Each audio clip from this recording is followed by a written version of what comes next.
there was an idea to bring together a group of remarkable people. To see if we could become something more. So when they need us, we could fight the battle. That they never could. This is the Stadia Initiative.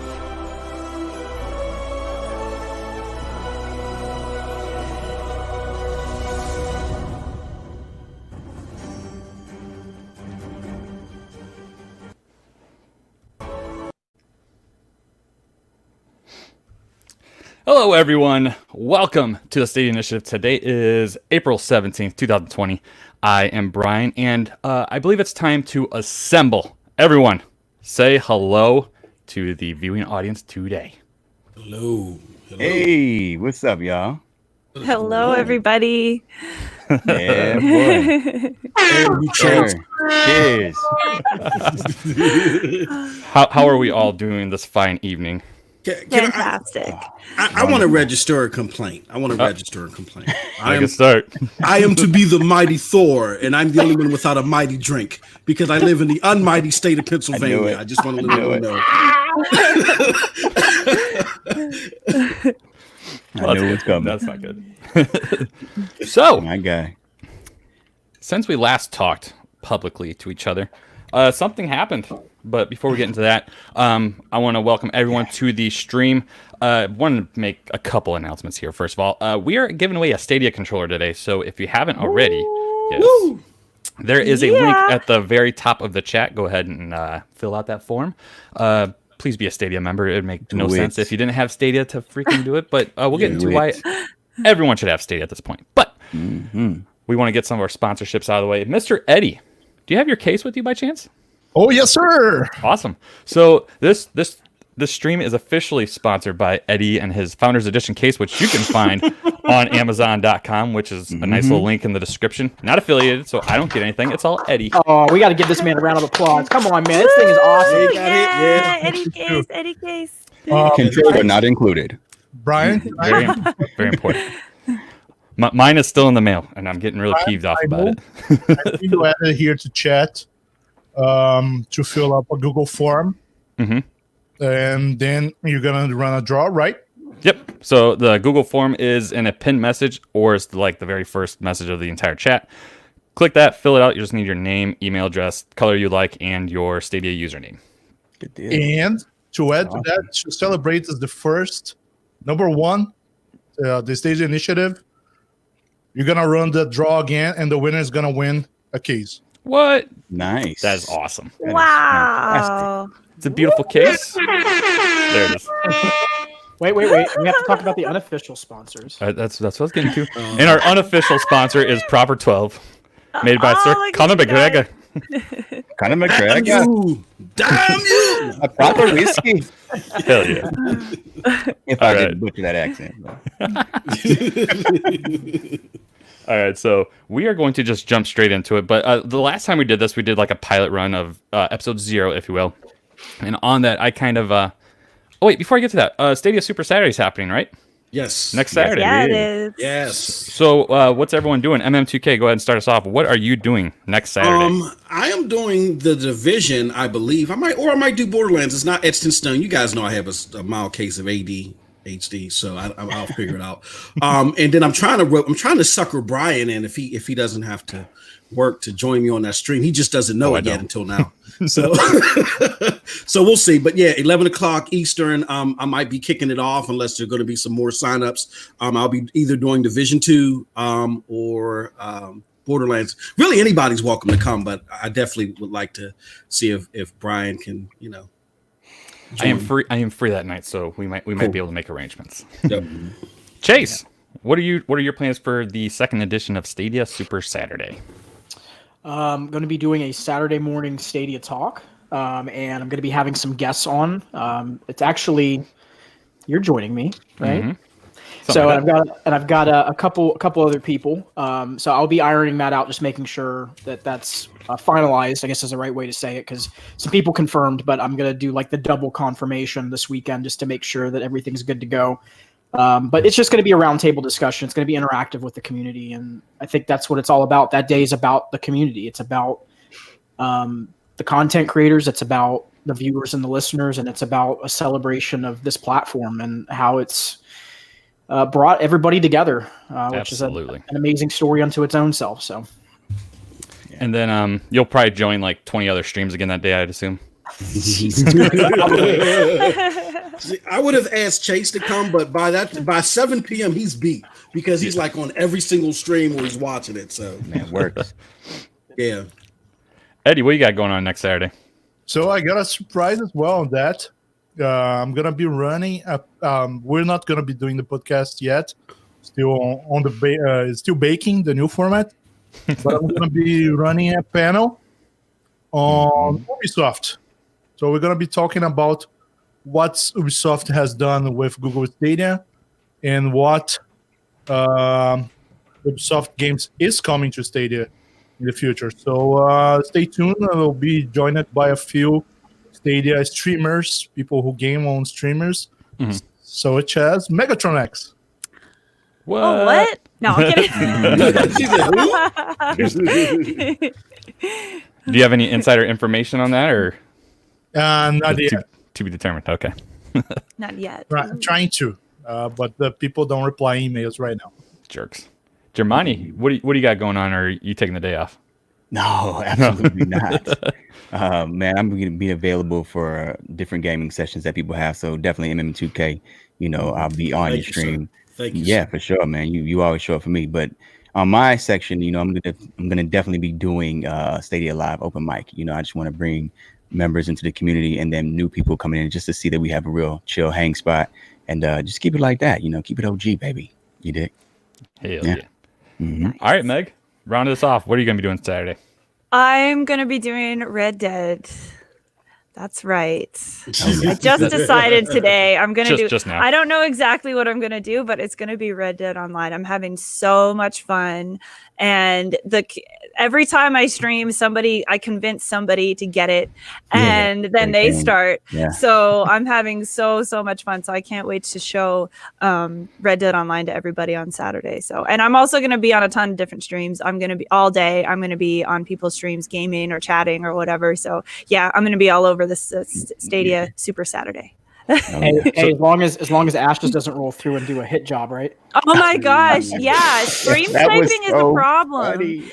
Like, I got stream sniped for real. It's actually a real thing. So yeah, it's wild. It really is the Wild West in there. Like, it is actually so much fun. It's like, yeah, it's great. Is that the new obsession? So we've moved on from the Division 2? Okay. Yeah, but I will be back on Division tomorrow. I have not abandoned the mob forever. We have training to do and stuff. So yeah, I'll be back. She says. Yeah. All right. So if you guys happen to join us a couple weeks ago when we did the episode number 0, I called out saying, everyone does the whole "what are you playing" kind of gimmick, and wow, I am pink all of a sudden. But hold on, let me try that one maneuver. I don't know. Sometimes it just whatever. Somebody's struggling over there. If you're listening to this through an audio format, then you'll have no idea what the hell I'm talking about. But so a couple weeks ago, we talked about what we have been watching, and I thought, it's a little passe. I just keep talking about what we play because we all know what we play. But I guess you guys do too. But what have you guys been listening to? So I assume you guys either are fans of music, fans of podcasts, news. I don't know what the hell you guys listen to. So that's what we're talking about today. What have you been listening to lately, Germani? The mob going heavy on your own jokers out here. You know what I'm saying? That's what I've been listening to. Really, yeah, just really other Stadia content creators, just keeping in tune because I've been off for a while. So lately I've just been getting into different streams with everybody and just seeing what everybody's doing in the community. That's really what I've been listening to. Mm-hmm. How about you, Chase? Combination of things. Well, first of all, I'm not going to let this man off. 6'4" just got his brand new rig, so I was watching that live. Yeah. And props, man, because that thing looks like a beauty. It's gorgeous. Thank you. So yeah, I'm really excited for him because I know he's been really wanting to get like something that's a little bit more powerful, and he's got that now. So As far as music, man, I'm struggling even trying to say this again. Machine Gun Kelly, man, like I don't even know what to say about this guy. Like he's been slept on for such a long time, and the Eminem beef and everything else, and he finally is like he's putting his stamp down on 2020, man. He's just really coming out and just showing that he's got a soul. Like his music is from his heart, man. Like, and the struggle that he's gone through, like if you listen to the words, the man's hurting, man, and that's sadly, in hip hop, that's when you get the best music. It's when people are in their worst places in their lives. So he's just killing it. I've been really enjoying that. My wife went back and listened to Hotel Diablo, which is, by the way, his best album, hands down, not even close. And then everybody else in the community, I've been trying to keep up. It's hard. Work has been tough. But the Stadia community has just really kind of helped me stay even keel, and music's helped me stay even keel. If it wasn't for that, I don't know. And like this is these four walls, man. I was talking to Jamani privately, man. It starts to get up on you. It starts to creep on you. Yeah. MM2K, what have you been listening to? Well, this is where besides all you bastards drinking all that fine, proper 12, no. This is where the nerd comes out of me. I think Eddie can relate. I've been listening to a lot of, don't judge me. I've been listening to a lot of anime music. Here's why. Let me explain myself. I'll make this quick. I know quick and MM2K is an oxymoron. I am a big fan of Bleach anime. It is coming back this year and next year. And so the last piece of the Bleach anime, I forgot what the hell's been happening. So I rewatched that shit, and I'm enamored with the music again. So I've been walking around the house trying to do my best Japanese and butchering it and singing these songs. And my wife is like, "Oh, I wish I could go back to work." So that's been me, because I really haven't been able to game because she's at home, dear Lord help me, and she's been having me do different stuff. So I make her pay equally by trying to sing my half butchered Japanese, but I'm listening to a lot of old Bleach openings and stuff like that, and that's how I've been getting. No wonder you don't got no husband tokens, man. Exactly.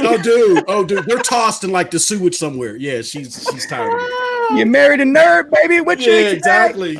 Yes. I get excited over tech and anime music, Yeah. Yep. Shit. That's awesome. How about you, Meg? I've been obsessed lately with Florence and the Machine. I don't know if you guys know any of her music. Some really good songs, lots of catchy songs and like emotional songs. And I'm pretty much either just like sleeping or streaming these days. But when I have a chance to listen to music, that's what I'm listening to. But while sleeping. Yeah. I go sleeping. How about you, Eddie?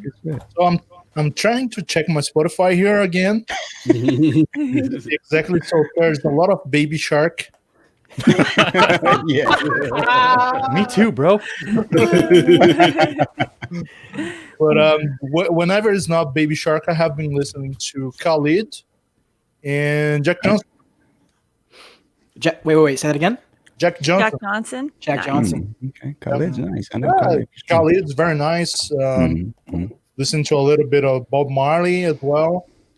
And I'm very eclectic guy. So even yesterday I was teaching my son how to listen to punk rock. So we were okay, big question here. What did you start with?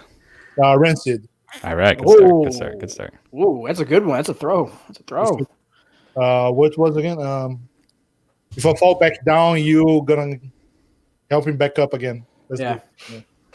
That's good. All right, so that's some awesome. It's a big, wide collection of stuff. And me personally, I'm all over the place myself too. So like, yesterday I went from listening to like Garth Brooks, and then I switched over to Iron Maiden, and then I switched to Halsey, and then I switched back to like Metallica. It's just all over the place for me. But that keeps things interesting for me. So I don't know about you guys that kind of like to jump around and kind of keep things fresh. But that's kind of where I've been at, and that's what I usually do. But whatever. All about that shuffle. Exactly. Yeah, otherwise, you just get bored with what you actually like, and you're like, I'm tired of All right, listening slow to them. down, Chase. I'm trying to keep up, brother. I'm trying to keep up. It's on Okay. you, bro. That's on you, bro. Or forget nice. Glad you have there your money. He's trying to gulp now. Yeah, you said what? What'd you say? No, the Eddie? shape of your glass is awesome. Oh, shit. Oh, thanks. Yeah, that's all right. Yeah, man. He went and got the whiskey stones and everything, man. Yeah. You put me on. I was like, what? I need those in my life, bro. Yeah.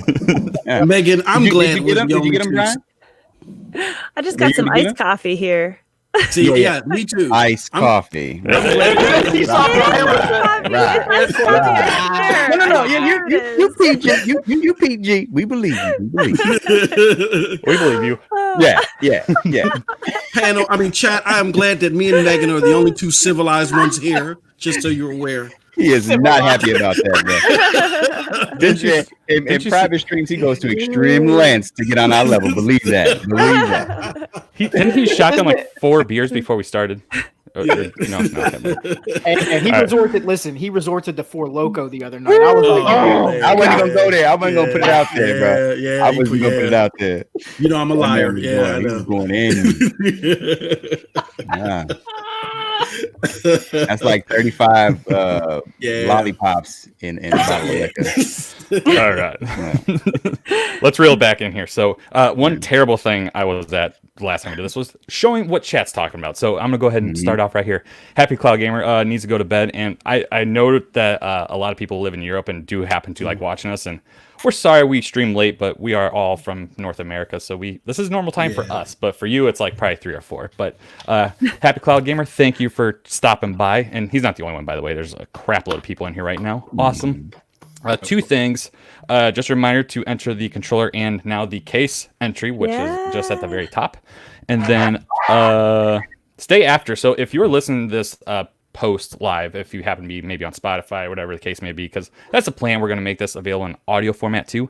Here on YouTube exclusively, we have like a little VIP after show, which you can only see if you happen to show up on YouTube and watch us there. So definitely keep that in mind. If you're listening to us on Spotify, head over to youtube.com/Club Stadia to watch all of that. But let's move on because we got some interesting information out there. Let's talk about Stadia launching because that has officially happened as of the last couple of weeks. I'm going to start off with this. Did any of you guys think that launch was not the actual launch? Because I saw a lot of people saying, no, it's not the actual launch because they haven't talked about base or it's only 2 months or whatever the case may be. Did anyone have any inclination that wasn't the launch? Because I didn't. I mean, it's like, why would they kind of backpedal and be like, oh, no, just kidding. You're going to have to wait still. Like, that doesn't make sense. No, I mean, they literally, everything, the writing, like, Chase, you've mentioned this a lot. You got to be very careful with your writing and in how you say things to the public. And they were very particular with their choice words and made it very clear that this is Stadia and they just removed the base. They actually announced that too, didn't they? In a tweet, I believe, letting us know that they removed the base name from it and say, hey, this is Stadia. And you can choose to be a pro member as well. But yeah, it's Stadia. And I was like, that's a great move. Eddie and I were talking about that too. So I didn't have that idea. No. Well, I will say, hold on, I'm sorry. I will say, if you look at my live reaction, I was like, hold on, you better not take this shit back. So okay, I lied a little bit. I did have, for a moment, I was a little worried, but yeah, it's pretty clear.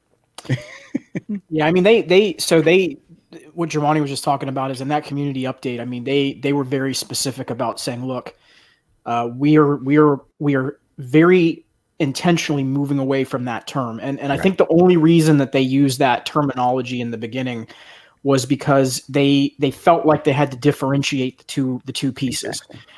And the only way to do that was we got to use, again, it's like a base model of a car. I mean, like, what's so crazy is, go ahead, Brian. Oh, no, I was agreeing with you. Go ahead. Oh, okay. I was going to say that Eddie did a good job before of like talking about agile with Google, that they always start with like the bottom of the car. It's like the base model of the car, and then they add on. And I mean, that's exactly what it was. That's what they wanted you to think. So yeah, I mean, this is not a surprise. And I think the way that they rolled it out, it comes down to incentives. We know that there's going to be games delayed on all platforms. And if there's going to be games delayed, how do you get people on the platform? You got to give them a reason to come onto the platform, and you give them 2 months of the pro subscription at no cost to get all these games to try. I mean, it's a win-win for them. Again, even today, if you go on social media, they still have control of the narrative right now. We're 2 weeks almost removed from the announcement, and they still are dominating the landscape because it was that massive of a shockwave. And that's why I was telling people, like, you got to calm down and not like jump. No disrespect, but don't say, hey, we need to get to the games. Google is intentionally letting this sit and marinate on people because they want it to set in. They want people to understand this is the new norm in the gaming industry. This is how it's going to be moving forward. So, yeah. They have been writing that, by the way. So, like, usually we get like these Tuesdays and Thursdays updates. Like, in case you missed it, it's live.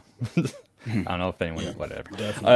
So, like, I don't know. It just feels like a cop out. But at least they added some sales the first time they did it. But anyone else have any opinions on the?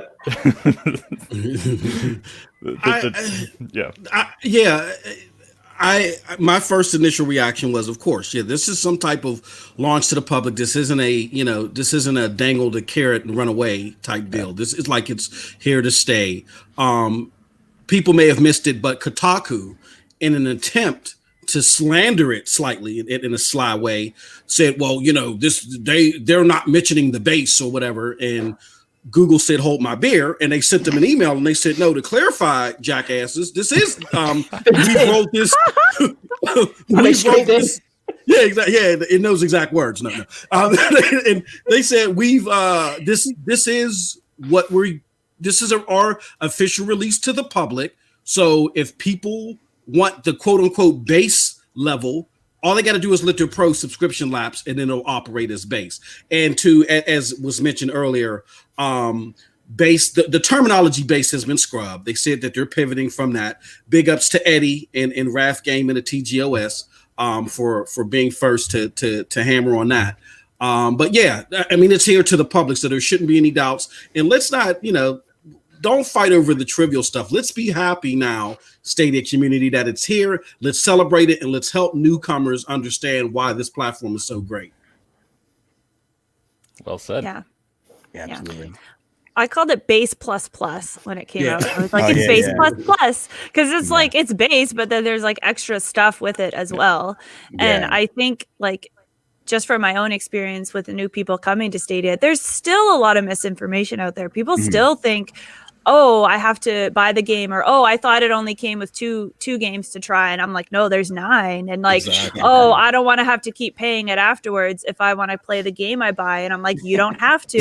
So it's like they're doing a good job, but they're like people who understand how Stadia works. We still have our work cut out for us in like in educating people on the benefits and how it all comes together.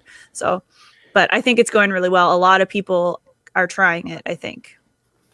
Agreed. Right. So, well, I shared the most recent video I did on my personal Facebook page, and one of my friends commented saying like, "Yeah, I just don't like how like they require you to have a subscription to keep all your games." And I'm like, watch the video because that's literally like the first thing I talk about. Yeah, exactly. It's like but whatever. Damn, watch my video. Yeah. So I was like, so maybe you should just go watch it. I don't know. But the narrative is something that Google needs to absolutely take control of too. But I mean, we're here to kind of help.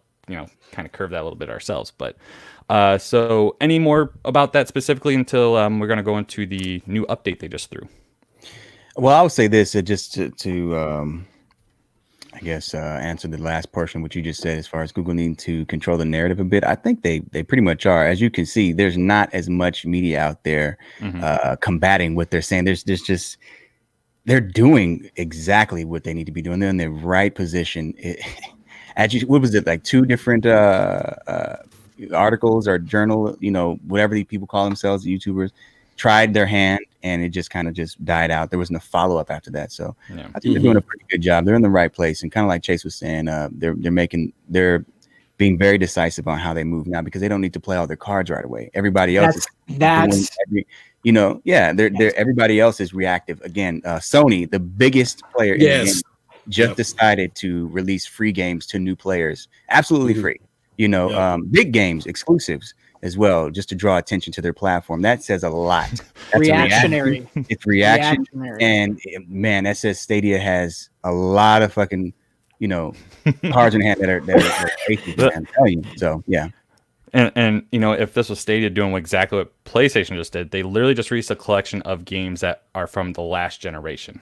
Right. So I think Journey was on the PS3 as well. So, but that being said, Uncharted is probably top 5 of my favorite series of all time. Yeah, it is that good of a series, but it's interesting if there's some of this pushback from other companies like Sony, like you're saying, if that was like actually motivated by what Stadia did. Oh, it was. Yeah. Yeah. Can I throw in it real quick? I'm sorry. I know Chase wanted to, but just so people understand that may be new to Stadia or may think that Stadia is going to die in 3 weeks. They still believe that those silly mantras. How can it die in 3 weeks? It's already dead. Exactly. It's already, we're already it's pet cemetery. We've all been buried in the pet cemetery soil. What people got to understand is that despite what you guys think on the periphery, when I say you guys, the people that are not in the know, the people in the boardrooms, the people that are in the know the potential of this platform. They're happy that there's not that, there's the certain YouTubers that down it. They're happy, but they know that it's not going to last, right? Like people are going to get this in their hands and they're going to know that was a bunch of fluff. With that being said, people don't understand how close PlayStation and Stadia are. The vast majority of the Stadia brass are former PlayStation people. I remember when Stadia first released, Yoshida announced that he had his Stadia coming. And when people look at PlayStation's new controller, the first thing that they respond to is Xbox. But what they don't realize is that it has some similarities with the Stadia controller. Like, I'm not the biggest fan of the PlayStation controller, but I love the Stadia controller because the thumbsticks at the bottom are further out. The new PlayStation, the PS5 controller looks to be mocking that. So we got to understand that people in the boardrooms understand the potential of these things. And yes, it is definitely true with what 6-4 said, what he pointed to. There is a lot of influence that Stadia had in a lot of these moves. Success breeds success. So just be on the lookout. This is great for all gamers, though. Absolutely. That's the big picture right there. This isn't a bad thing at all. This is great for us as gamers, man. Let me. So I saw Rigor had a comment, and I responded to it, but I wanted to really give context to what I meant real quick on this, where he said, "How long do we have to wait?" And I get people are antsy and frustrated by not seeing moves happen, but you gotta again. I know this is tough because again, we're talking about people viewing things from a gaming lens versus what the big business moves are. Google has the poker table in its hands right now, folks. Literally, they walked into a room with 3 lions around them, took half the freaking carcass out of the room, and said, "Do something about it." That's literally what they did with that move. And you don't see anything being done other than these little pot shot moves because there's nothing these other companies can do, folks. They can't react to this because the only way to change the narrative is they got to drop their consoles $300. That's basically what they got to do. So when we're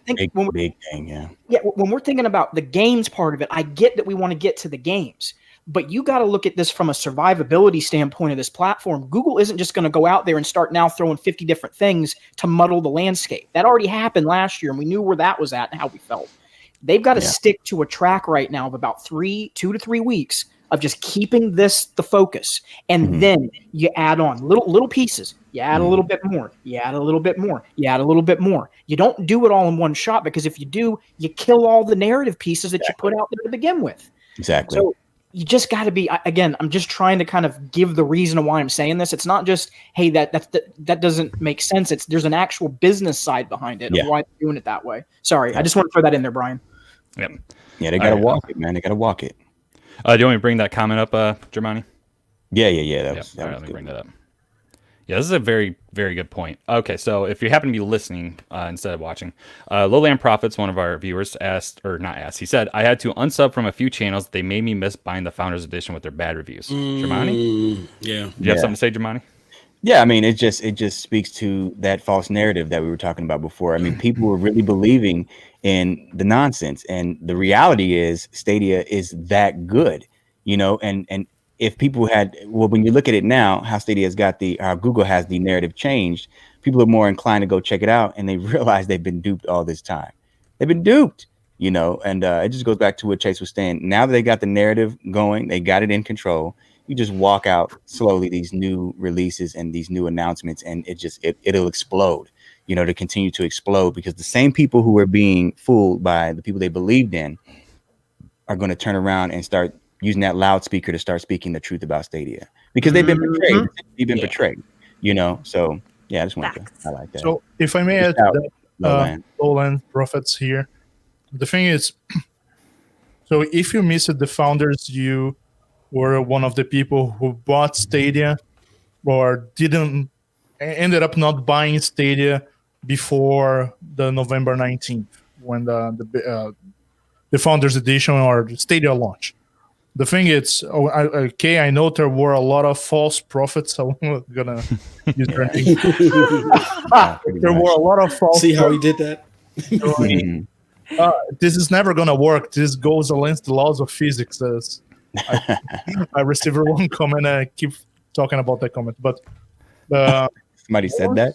Yeah, can I chime in real quick? Wasn't Project Stream a thing? So if Google thought it wasn't going to work, why the hell would they go with a full worldwide launch for this thing? And let's hold on, and let's add to that, and then just not to cut Eddie off, but everyone that played Project Stream was praising it. Yes. But all of a sudden, the narrative changed as soon as it was, now it's actually coming out to market. I'm sorry, the same media who praised it started talking bad about Stadia. Yep. They thought Microsoft was going to be the big boys in the game. That's the thing. Yeah. So I'm sorry for you who didn't get a cool Stadia name with a cool Stadia badge. Founders badge. Yeah, show that case again, baby.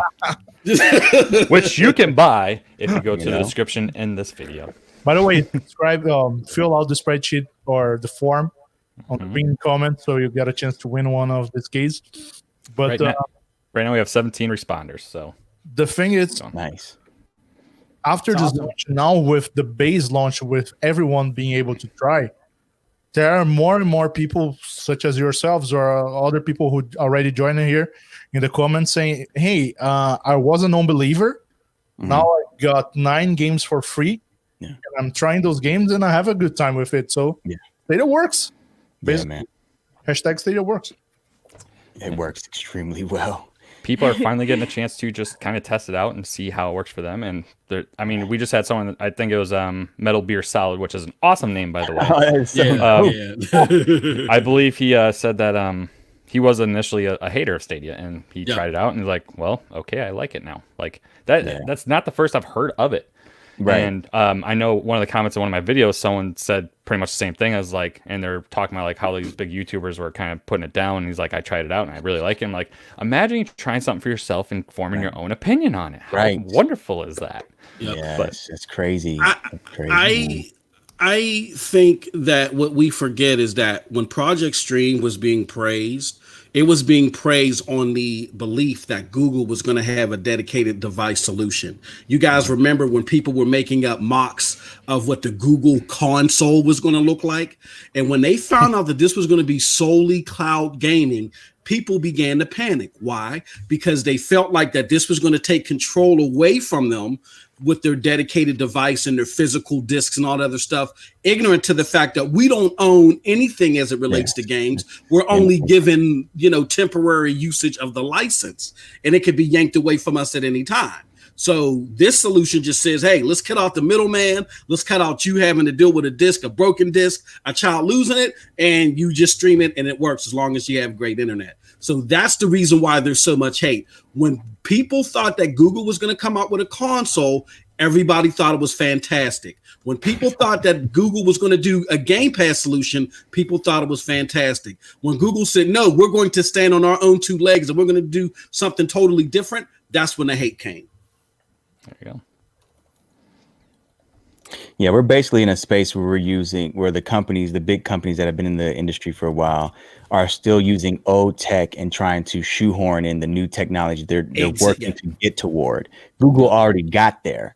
That's what a lot of people don't really understand. You've been saying all this stuff every generation. Oh, no, you're doing this, you're doing that. And we end up getting there anyway.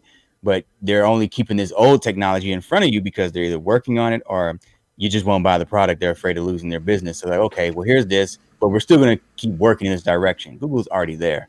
So ultimately, if you don't want this, then you don't want to continue gaming really at the end of the day. Well said. Yeah. I want to point out something because this happened. I was looking for it and I couldn't find it, and I wanted to shout them out just in case they did and just missed. Joel Thompson this morning, so I was still sleeping, obviously.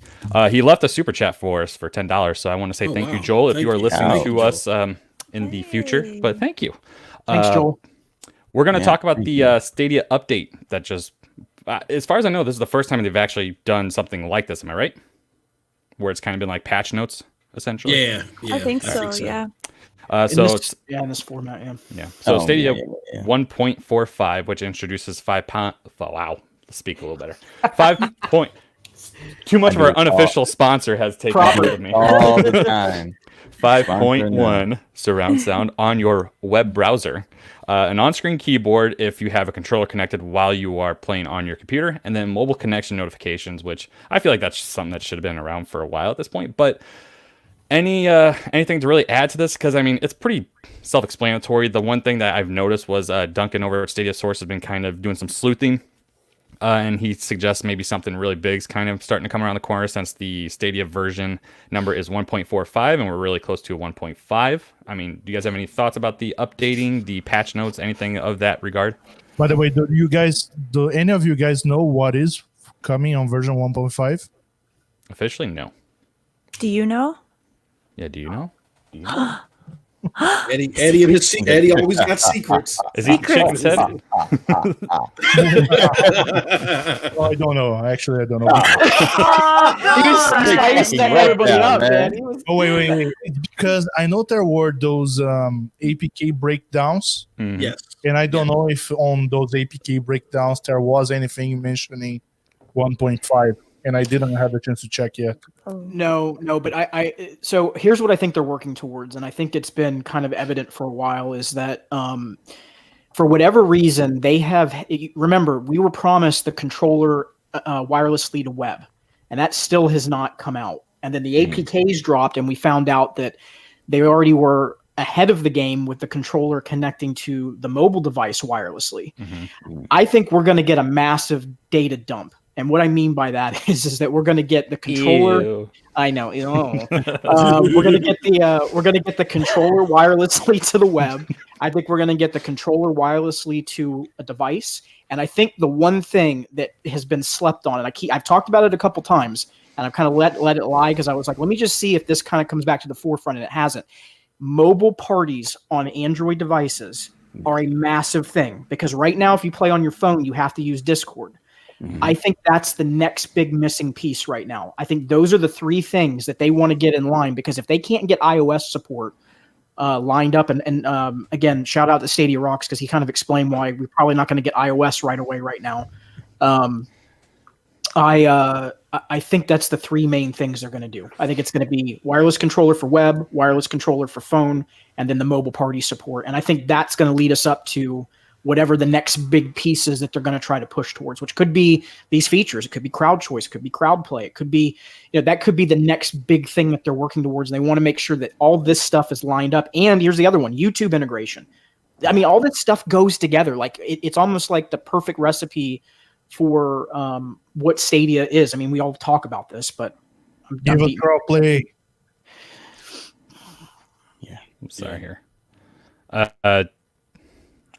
Want to kind of wish JCloud0 some well wishes. I don't know if you guys have been following the chat.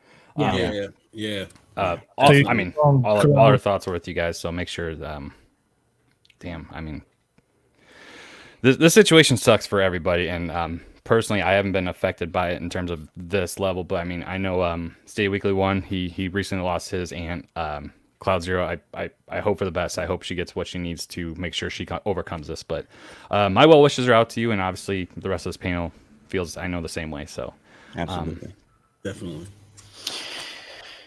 Yeah, nothing but positive vibes to everybody out there, and kind words, and we just got to be there for everybody. And I think that's the only thing we can do is just be there for each other. This community's amazing. It just goes to show again why it's, I think, one of the better communities out there. Yeah, for sure.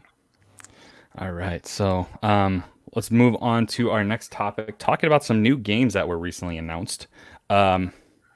Anyone have any interest in F1 2020, Monster Boy, Republic, West of Loathing, I believe it's called? We got something else, too, I do believe. Let me pull up the old list. While I'm talking, do you guys have any thoughts on those immediate titles? Monster Boy looks great.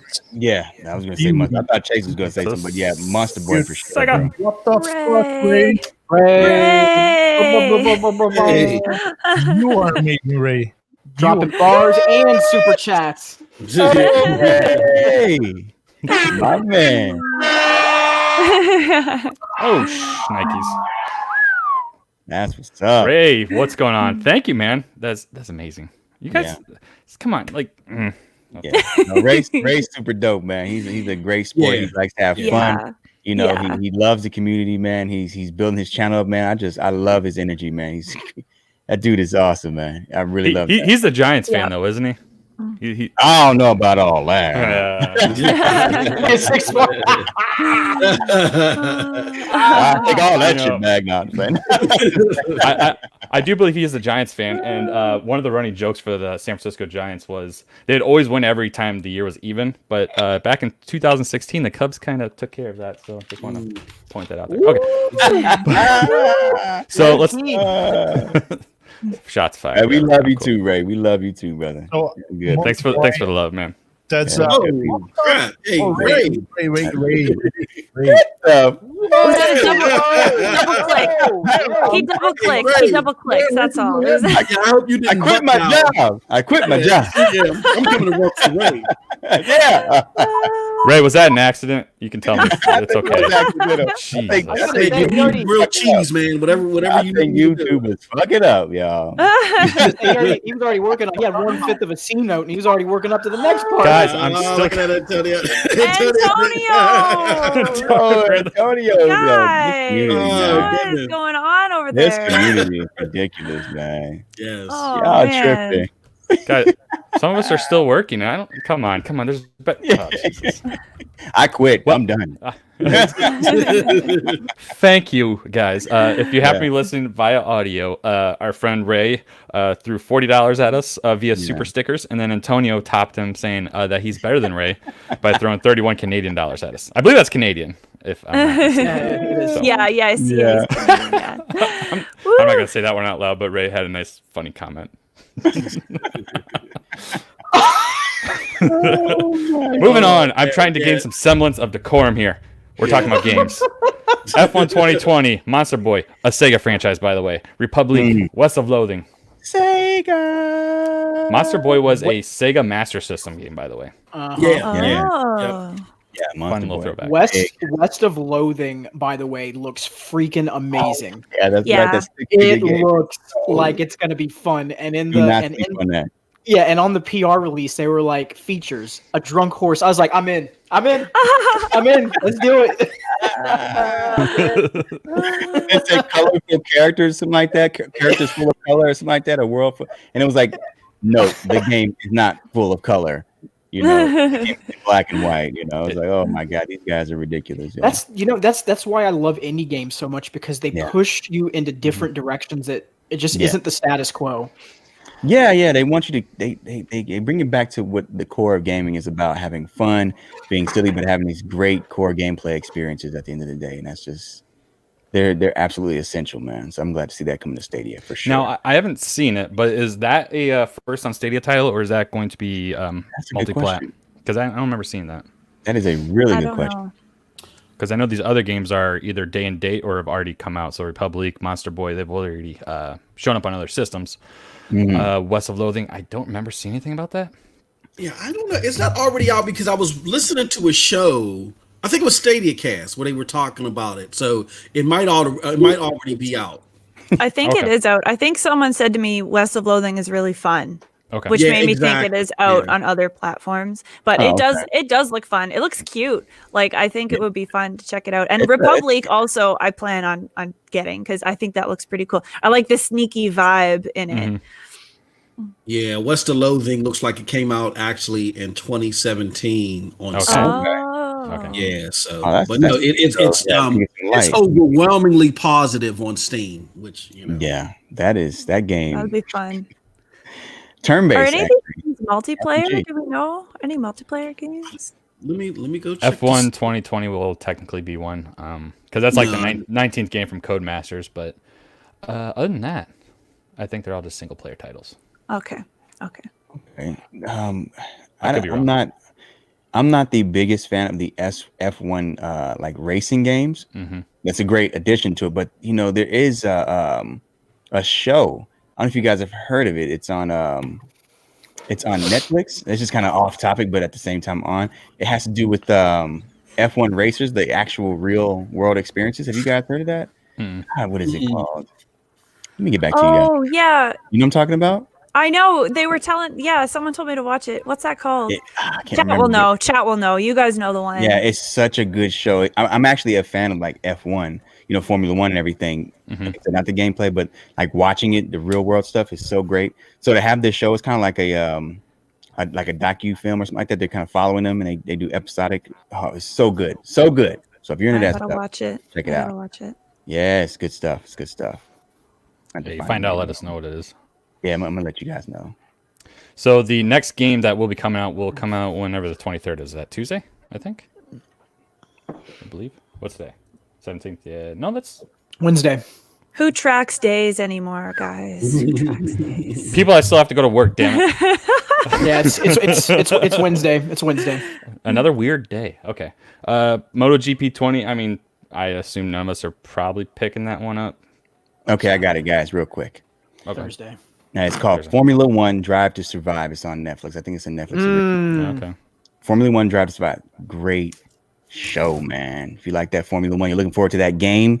Also paired with the show. I think it'll have you. It might have me going. I might actually pick the game just to kind of simulate the show. But it's good stuff. Yeah, I'm telling you, it's good stuff. All right. So MotoGP. Anyone picking that one up? Or are we kind of hoping that it just times up nicely with Super Saturday again? No? Okay. Don't elaborate. Don't elaborate. Fair enough. Monopoly is next after that. Now, depending on price, I'm probably going to pick that one up because that seems like a very stream-worthy title. Yep. Yeah, exactly. Yeah. I agree. They got Meg plugging something, and it's just coffee.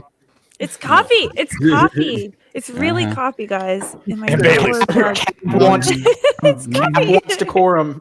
Yeah, it's a good. Yeah, it's a good Decorum, stuff. please. You got an Irish car bomb going there. Hell yeah. Megan wouldn't do that. Megan wouldn't do that to me. She Oh wouldn't my do this. God, he put the Jason.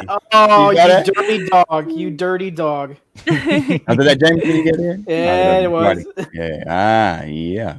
Sorry, guys, it took a little longer to come back. Yeah, I'm about to go run my damn self. Got to top off my damn self. Assassin's Creed Odyssey is gonna be the free game of next month. That's actually What kind is? of where we're. That was the transition. That Yeah. actually worked out. Go ahead, Yeah. Eddie. Finish your statement. Assassin's Creed Odyssey is gonna be one of the titles for free next month. Agreed. We got already think so? 3 titles from Ubisoft. You think they're gonna do Ubisoft triple threat? I At agree least with Eddie. 3? Okay. Let's get some. Some. Why do you say that? So why is the Assassin's Creed Odyssey? Correct. I cannot even take a sip, man. Damn it. Yeah. Dry mouth. He thought he dropped the mic. You know what I'm saying? He was like, yo, what the fuck? Yeah, I saw I that. don't know, man. Can somebody save me, man? Damn it, Eddie. Speak. Look at it. Project Stream was the very first thing we saw from Stadia. Already a strong partnership with Google, and they was running Assassin's Creed Odyssey on that thing. Yep. Yeah, I don't remember for how long it was running as a Project Stream. Do you guys know? Was it at least day one? 2 months, right? It was at least 2 months. It was I thought it was like I thought it was originally 3, and I thought they extended it to like anywhere between 4 to 6, but I could be wrong. But I'm saying, was that the only full game they were running on? That was the Crysis, only right? full- yeah. That's what I'm saying. So Project that's what I'm saying. Stream was Assassin's Creed. Assassin's Creed, exactly. Yep. Yeah, Mhm. and they never discounted that game until just recently. It's like, Yeah. come on. No, They it did was on before. sale at the start. I bought it. It was the very first game I bought at launch. Yeah, it was It on was sale. on Yeah. sale. Oh, I didn't know But it that. wasn't- I thought they would have done that in the beginning. But I guess I didn't see that. Right now, right? Was that? Say it again. the discount that it was on launch, it wasn't that big as it was right now. Okay, that may be have been the case because Yeah. that may have been the case. The discount was like very slight. Like it was slight, yeah, kind of like what we see with Red Dead. You know what I mean? Right? Yeah, yeah. Assassin's Creed was on $40 really. Canadian. So I think that was half price. I think that was. Was half it really? price. I can't remember now because it was a while ago. The recent one they did, it was like the what $119.99. Yeah, $119.99. That was a great. Like that was a great. $23, $24, something like that. I was like, That's okay, like that's the deal. 67% off or something. Right, That's that really, was a really huge good. deal. So that made you're right, Eddie. I agree. I was thinking that too, man. But I'm just like, are they going to do 2 Ubisoft games at once? Because the Division 2 needs to be there, man. You saw that. It needs to be there. They've already. What if they do a triple threat? Assassin's Creed Odyssey, Division 2, and Red Dead Redemption 2. No, that's too Now much. you're just wishful thinking. That's crazy talk. That's that's your wish list. I need a refill. Maybe I need to stop. I don't know. That drink was too strong that time. Yeah, exactly. You're on some proper 15, brother. I wasn't honestly thinking that. I was literally just talking crazy. Y'all. Just talking crazy. He let that new rig get to his head, man. He's already on cloud 9. It's already ascended. All right. So Eddie, go ahead and lock in your answers for the pro game predictions you got from me. Okay. So whether it's 1 game, 2 games, 3 games, all of the 2 games. Assassin's Creed 1. Mm-hmm. Second game, I don't know. Boom. Boom. All right, Chase, what do you got? Assassin's Creed and Division 2. They're not going to give us 3. They're going to give us 2, and then what they're going to do is they're going to split the other 2 games for the next month. And that's going to be where we get a little interesting because now we start getting into very choppy waters a little bit because there's a couple games that I already kind of have thought about that they might do. I just don't know if they've got the guts to do it. It's going to require them to splash some money. But you don't put it past them. They may come out swinging. They may come out swinging on this one.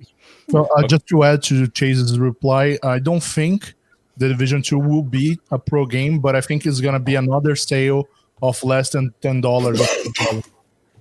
Yeah, I'm going to go with the base game. Yeah. Okay, MM2K, what is your predictions? I'm going out in the weeds with this one. I'll make it real quick. I think that is as smart as it would be for Assassin's Creed and Division to be together.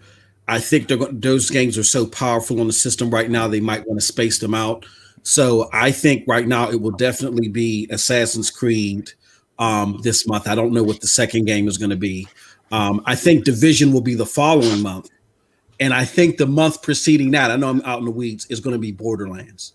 I think they're going to take those 3 powerhouses and stretch them over a course of time. I would love for them to do 2 of them together, but I don't know. I think it would be smarter for them to do 2 together, but I just feel like they're not going to do it just yet. But I think they're going to be separate. As far as the second game, I don't know. Lost Worlds, maybe.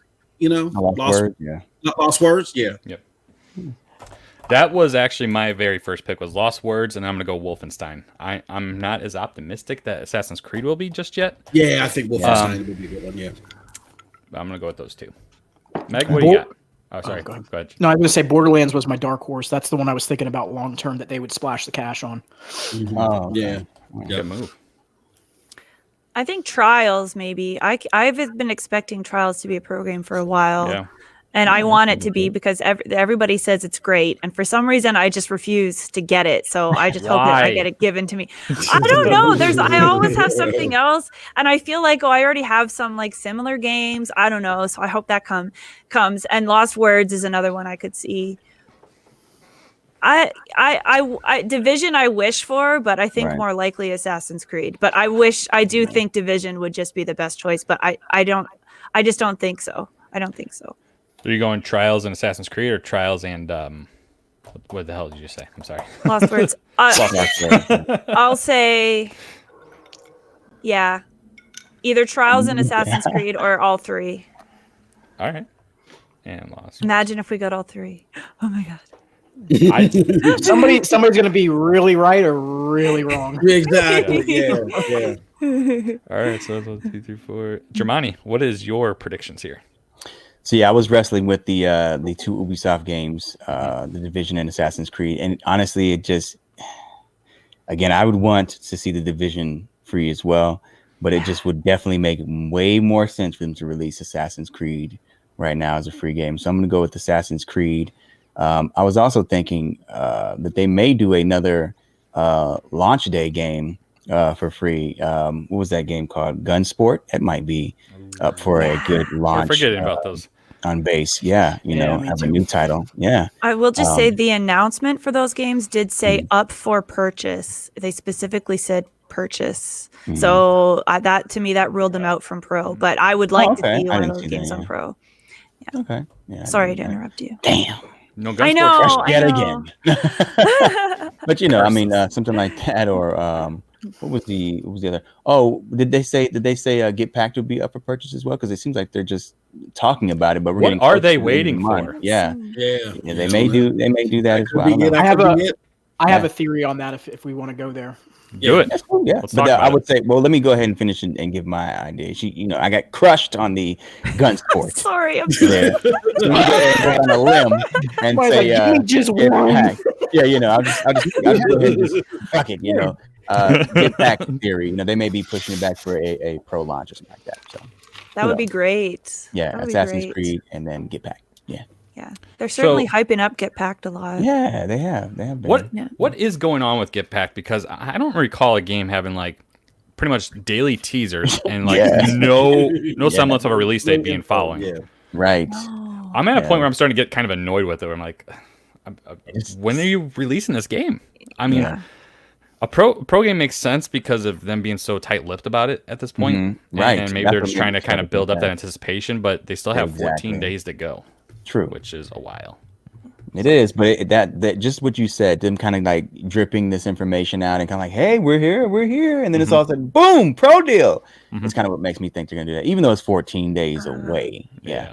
So, yeah. So I'll go with that. Fuck it. I'll go with that. Yeah. What was your theory, Chase, on that? What was your theory? I had two, and they're hand in hand. So one is the game hasn't passed certification. And because every time they've come out and said the game is coming out, they then start walking back a bunch of stuff. Oh, Brian disappeared. What happened, Cal? No, I didn't. I'm still here. Okay. Pouring up. I was concerned. Can't show him. Can't show him how much he's pouring in the screen. Yeah. I can do that. Go ahead. No, so I thought certification made the most sense for part of it because they were really, if you remember, they were really out in the open and it's almost here. And then all of a sudden they went radio silent. And the only time you usually hear that from developers is there was something in the game where they couldn't just put it to the platform. So I think that's one part of it. I think the second part is exactly what Germani was getting at is I think they've been trying to get something kind of ironed out with either it being potentially a pro game. Right. And I don't know if that means next month or the month after or a really juicy discount. And I don't know. I'm a little concerned though because the amount of walking back they've done a couple times, it really kind of made me go, there might be something not going so good with this game. So we'll see. So Brian, please pick up a comment by a guy named Stadia Player 1.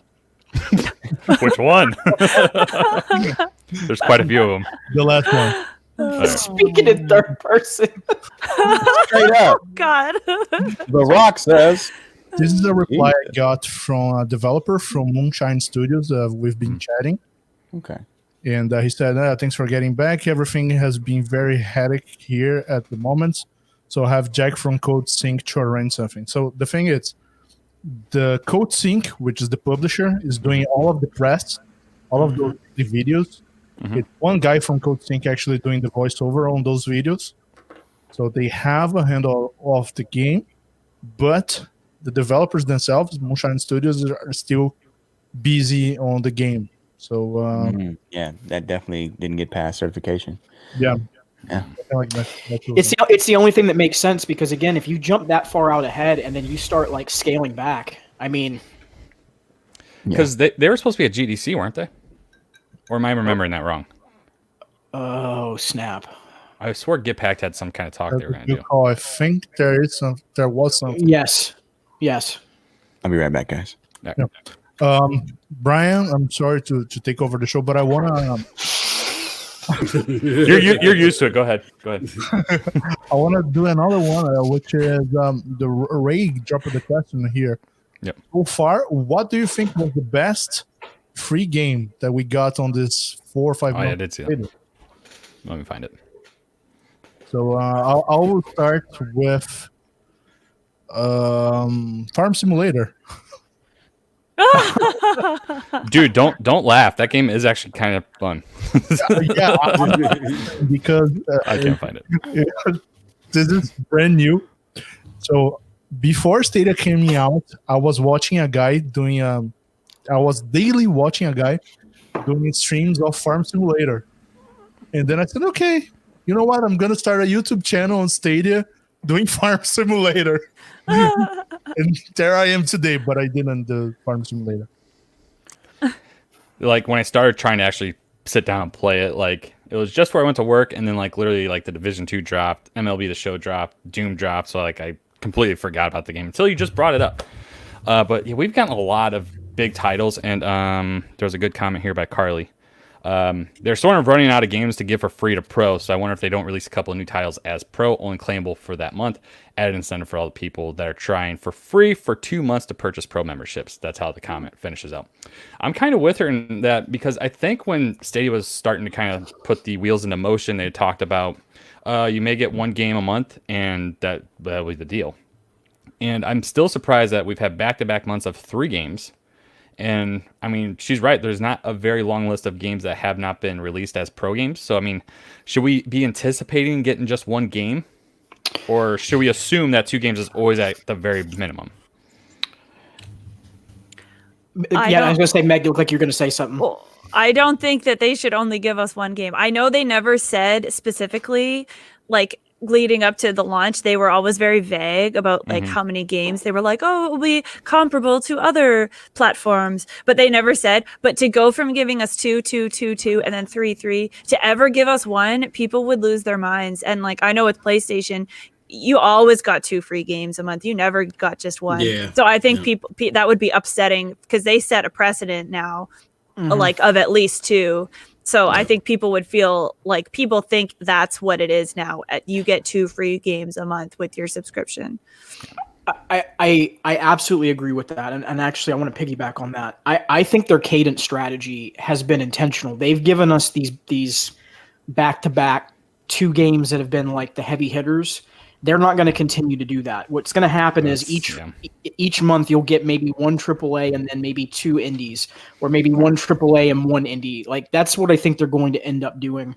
But here's the thing, and I guess this is where I differ on the opinion about the games, and it doesn't make sense for them to do the 2 free. I think they want to showcase this platform. They have so much momentum on their side right now that I really think they're going to come out with Division 2. I just my inner child in me and the marketing, my creative thought processes is that they want to get people to go, this is what this platform is about. You can't do it. You can't do it with Ghost Recon. I mean, the game is broken right now. I'm sorry. Yeah. I just they can't do it. They can't do it. Yeah, they can't do it. You can't do it. Absolutely true. I'm sorry, Chase. I was just agreeing with you. I didn't want to interrupt. To piggyback on both of those excellent points, or all of those excellent points. I think what we gotta remember too is, like Megan said, the standard when you have this Xbox Live with Gold or PlayStation Plus model is 2 games. Sometimes it's been 3. Stadia cannot backtrack on that and be competitive. They got to do at least 2. And I agree with Chase. They're not always going to be heavy hitters, but I think like on the buildup to my second point, that's why they've done the heavy hitters right now. That second point is, we got to remember, Google said that there are 120 games coming this year. If you do simple math, when they made that announcement, I think it was in January. So that's 10 games a month. You know what I'm saying? So if they got 10 games on average coming a month, that means that the back end of this year is going to be heavily loaded. So the notion that they don't have enough games to do this, it's not sustainable, is only thinking of the 5 minutes of now. If you look at that statement, there's a lot more games coming. They're just not going to speak of it because that's how they operate right now. So it is sustainable. So you got to put those two together. 120 games coming this year. They got to make this. They got to make the Xbox Live PSN Plus model look more attractive, or look as equally as attractive as a Game Pass that everybody thinks they should go to. So they're going to hit us with games. So I wouldn't be too worried about them running, quote unquote, running out of games to do this with. So that kind of makes me think of a question here. So if they go with a Game Pass style model, is that going to be on an addition to, or do you think that'd just be a pro perk? Addition. And I don't think we see that until like 2021, the end of, you know what I'm saying? I don't see that recently. That's just my opinion. So a second, I guess, amendment to that question. Do you think their Game Pass model will follow exactly what Xbox would do, in that games kind of rotate in and out, or maybe it would have like past pro games in there or something like that? Oof, that's the question that no one has asked yet. It's a really good question, Brian. Yeah, that is. I get one of those like every 4 months. So Give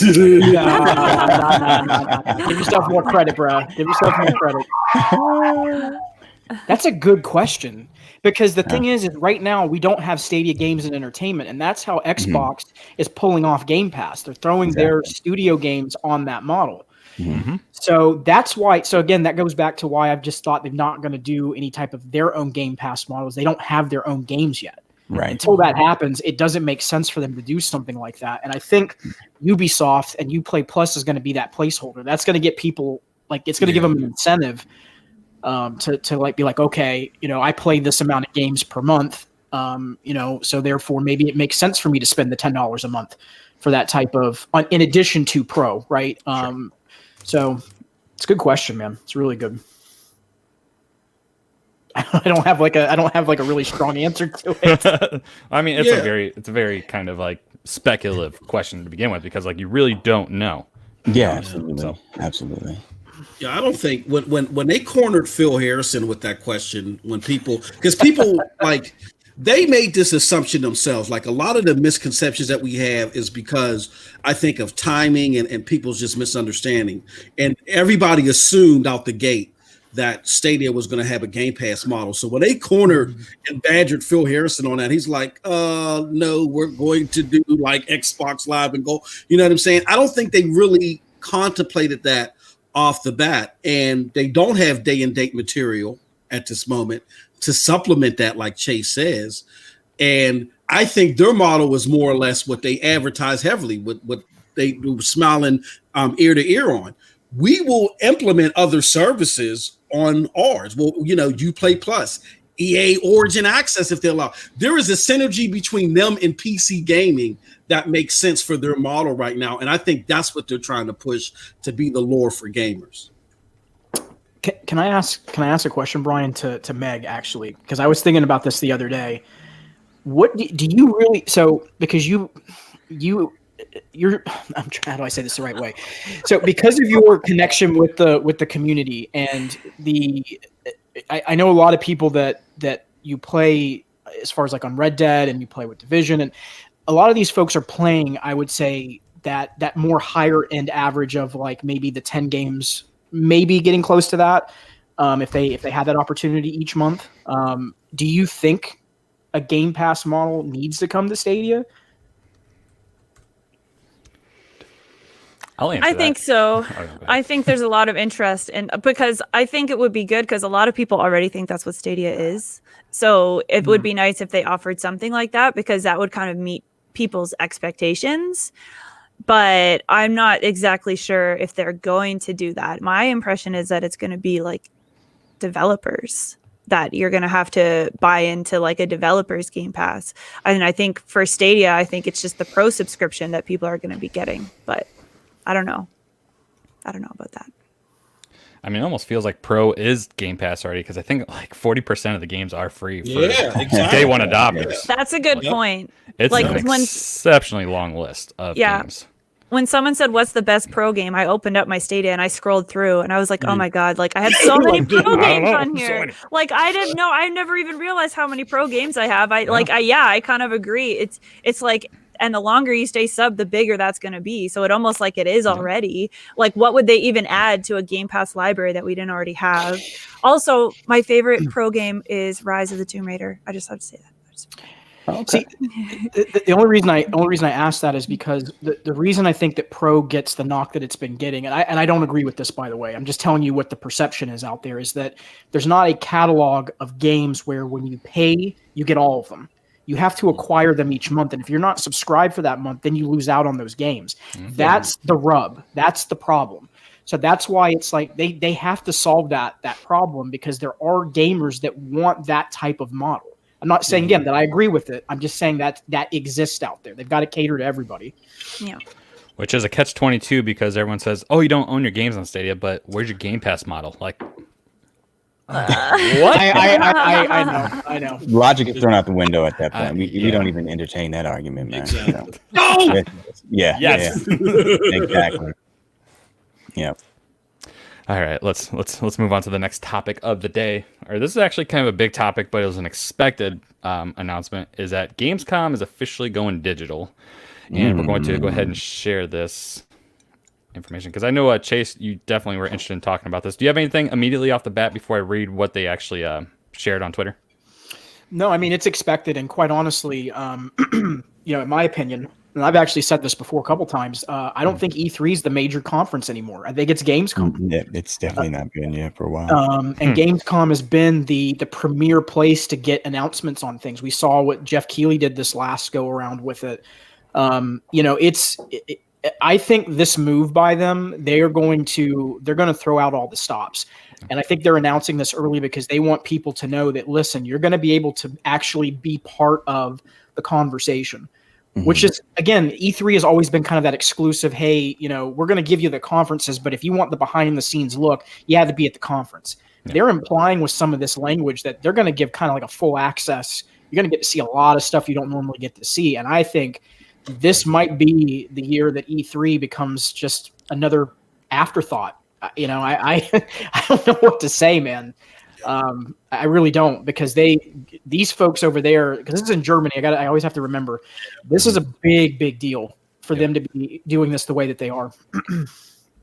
Now, I mean, I know for me last year, E3 in Germany might be the same, is that the only thing I really paid attention to was the Nintendo Direct, which technically isn't really all that E3 related. It's just like they have that own thing on their own YouTube channel. So, I mean, like, E3 is just constantly just starting to slowly sink this way. And this what's happening in the world right now, it kind of isn't helping them at all, obviously, because now they can't have E3. And it's going to be an interesting topic of conversation. But for those that are listening, here's what Gamescom said on their Twitter. Dear Gamescom community, it's official. Unfortunately, Gamescom will under no circumstances take place on site in Cologne this year. Just like many of you, we are disappointed because as the Gamescom team, we have been working on a wonderful Gamescom 2020 for months, just like the many exhibitors. However, it is also quite clear to us that in the face of the corona pandemic, we must stand united. This means that we must all be considerate of each other and reduce the risk of infection. We are, however, already working at full speed on a digital Gamescom. It is, and they misspelled that. It is, after all, the world's biggest event for games. That's a shot at E3. And that's what it should be again this year. You can already look forward to how we will celebrate the best games and Gamescom together with you and millions of gamers worldwide at the end of August, even if it will only be digital and not on location this time, because one thing is certain, this year too, Gamescom is and will remain the heart of gaming. So... interesting choice of words there, right? Yeah, definitely. I think this would be a continued trend after they see the success they're going to get with it. Again, Nintendo just being ahead of the curve at all times, ahead of the curve with decision making, and this is one of those things where you see, even with Sony, again being the biggest player in the console race or whatever, following suit, because they see that trend being way more effective direct to consumer. So, absolutely. Because nobody wants to, honestly, paying for a ticket and doing all this moving around, just to be left with a little disappointment, because there's been events that people have gone to see the preferred platform or publisher come out with very disappointing reveals and whatever, that you spent that money, the money's spent, You don't want to do that to your consumer base. You don't want to keep having that. I'm going to pivot this to Stadia. This is why I think we talked about this on Chase's channel. I think this is a prime opportunity for Stadia to try to implant themselves in some type of digital streaming service during this. Like now that they're open to the public, they can say, hey, look, we're giving you guys access to 9 games during this two free month trial period. However, we're going to open up a slew of games, or here goes games coming down the pike as demos. You know what I mean? And they can have instant access to people more so than other platforms can. You know what I mean? Because they already stream to your house. So if there's somebody from Stadia is listening, man, y'all better hook up with Gamescom and, again, Baldur's Gate or whatever else that may be coming down the pike. Just work with developers to cut out a slither, give demo access to people, and that can do wonders for the platform going forward. Which Jeff Keighley, he announced that Steam was doing that, right? I don't know if it was around E3 or is it Gamescom. Yeah. Yep. I think. I can't remember the days of summer or something, or Steam days of summer. Yep. Yeah. Yep. It's a good move. I mean, Stadia is set up perfectly for that kind of thing. Obviously, they have to work it into their whole system and making that, an active thing they can do. But yeah, it's perfect. It's set up perfectly. So Yeah. Coronavirus. Stop. I cannot. Was there any? This is what happens when everybody on the panel is drinking proper 12. The unofficial sponsor of the Stadia Initiative. Jealous birds of MM2K, by the way. Oh my god. All By right. the way, could you imagine on some whiskey right now? Oh, Jesus. Hey, well, see, when no, that logo was promising, Yeah, he needed yeah. that with you, man. I was already crying for Peter's help when my wife came up here. She didn't connect the two. You got you know what I mean? to see that stream. Who was running that stream at the time? I don't remember. Was that Link? I think it was Link. Was that- It was Link. It was Link. Yo, you guys need to check out his channel just off of GP. But to catch up with MM on that dang stream was hilarious. Brian, to your point, real quick about just about what we were talking about with Gamescom. This all comes down to money, and like at the end of the day, these platforms, there's going to be a gradual shift towards you're going to pay for these events. You're going to pay like a $12 charge or whatever it is, and then you're going to be able to go in and play all of this content from your house as the conference is going on. Yeah, that's going to be the new norm. And I can't remember who brought this up, who I was listening to. You know who it was before they did a brand change? It was PSVG. They were Donnie Reese from over there was talking about this, and the guys over there when it was the Google Stadia show, which they've rebranded that now to. It's more of a tech broad, anyways. But nonetheless, they were talking about this and saying that would be such a great idea, and they would be able to capture the market. And I think it just makes the most sense, business and economics wise. It's exactly what's going to happen. Oh yeah. And I'm surprised this kind of thing hasn't happened earlier. I mean, we kind of touched on the Nintendo Direct side. Like Nintendo's kind of already done their own thing digitally for a while now, but like it's the way gaming has moved. It's kind of moved away from like a live thing. Like digital, people are buying digital more than ever. Like I think it was Borderlands 3 like came out and said that 60 to 70% of our purchases have been digital, which is huge for a big AAA title that was very well anticipated. And for a world that seemingly the loud minority has put out there that digital is, you don't own your games, and it's obviously a lot of people are glued to that idea of having digital and the ease of use that digital brings you, and that's a big part of what Stadia does too. So Hey, it's Meg. a whole lot easier. Hi. Sorry. Oh, welcome. She had to go refill that drink. I had to get refill the coffee. Because she was like, bloop, bloop, bloop. Yeah, that coffee, boy. I need some More more like coffee. More like Bailey's.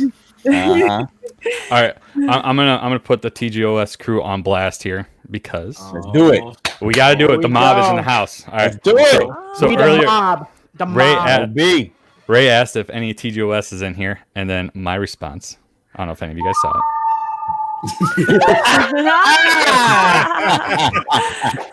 The boys don't want it. They don't want it, man. They don't. Hey, Them they scrub- don't want the smoke. Them scrubs are sleeping right now, man. They're sleeping. Yes, goons. They all talk. They Twitter gangsters. It's been hush hush across the they've been. Oh yeah, Wingy. He's like, oh, what's going on? I'll see you guys later. Come on, Wingy. Supposed to be boss, brother. He said, I'll see y'all later.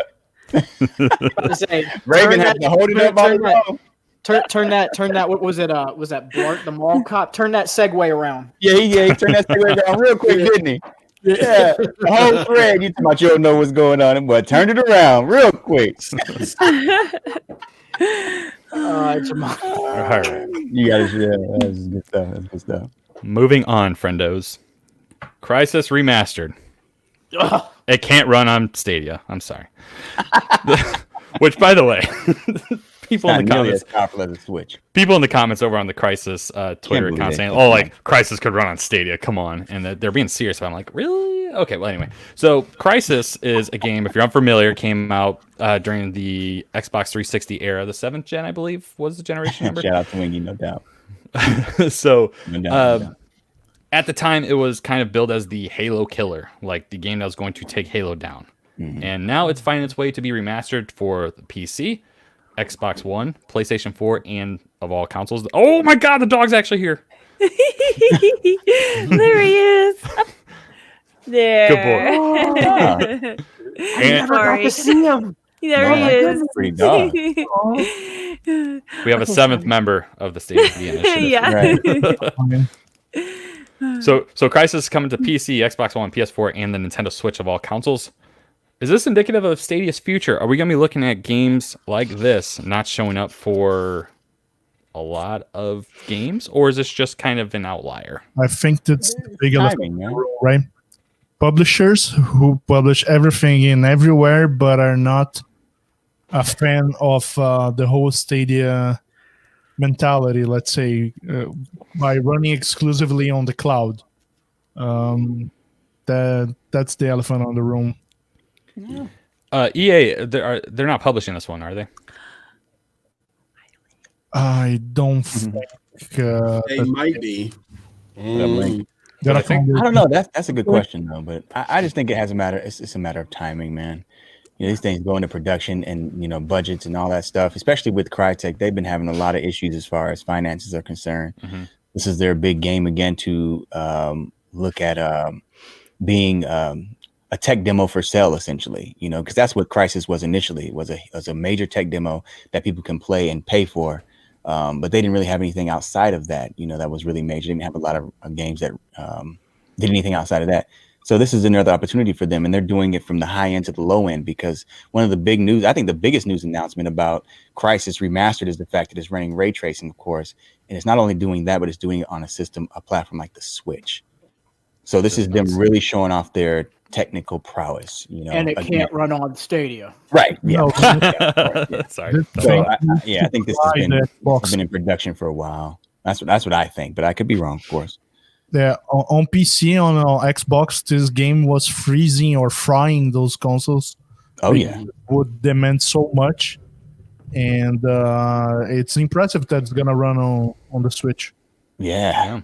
I mean, Switch has been garnering some interesting titles, like BioShock's coming, Borderlands is coming, The Witcher 3 is available, Skyrim's available. So, like, a lot of these big titles that would require quite a bit of resources is running on Switch, because, these developers are saying, well, why am I pinking up here?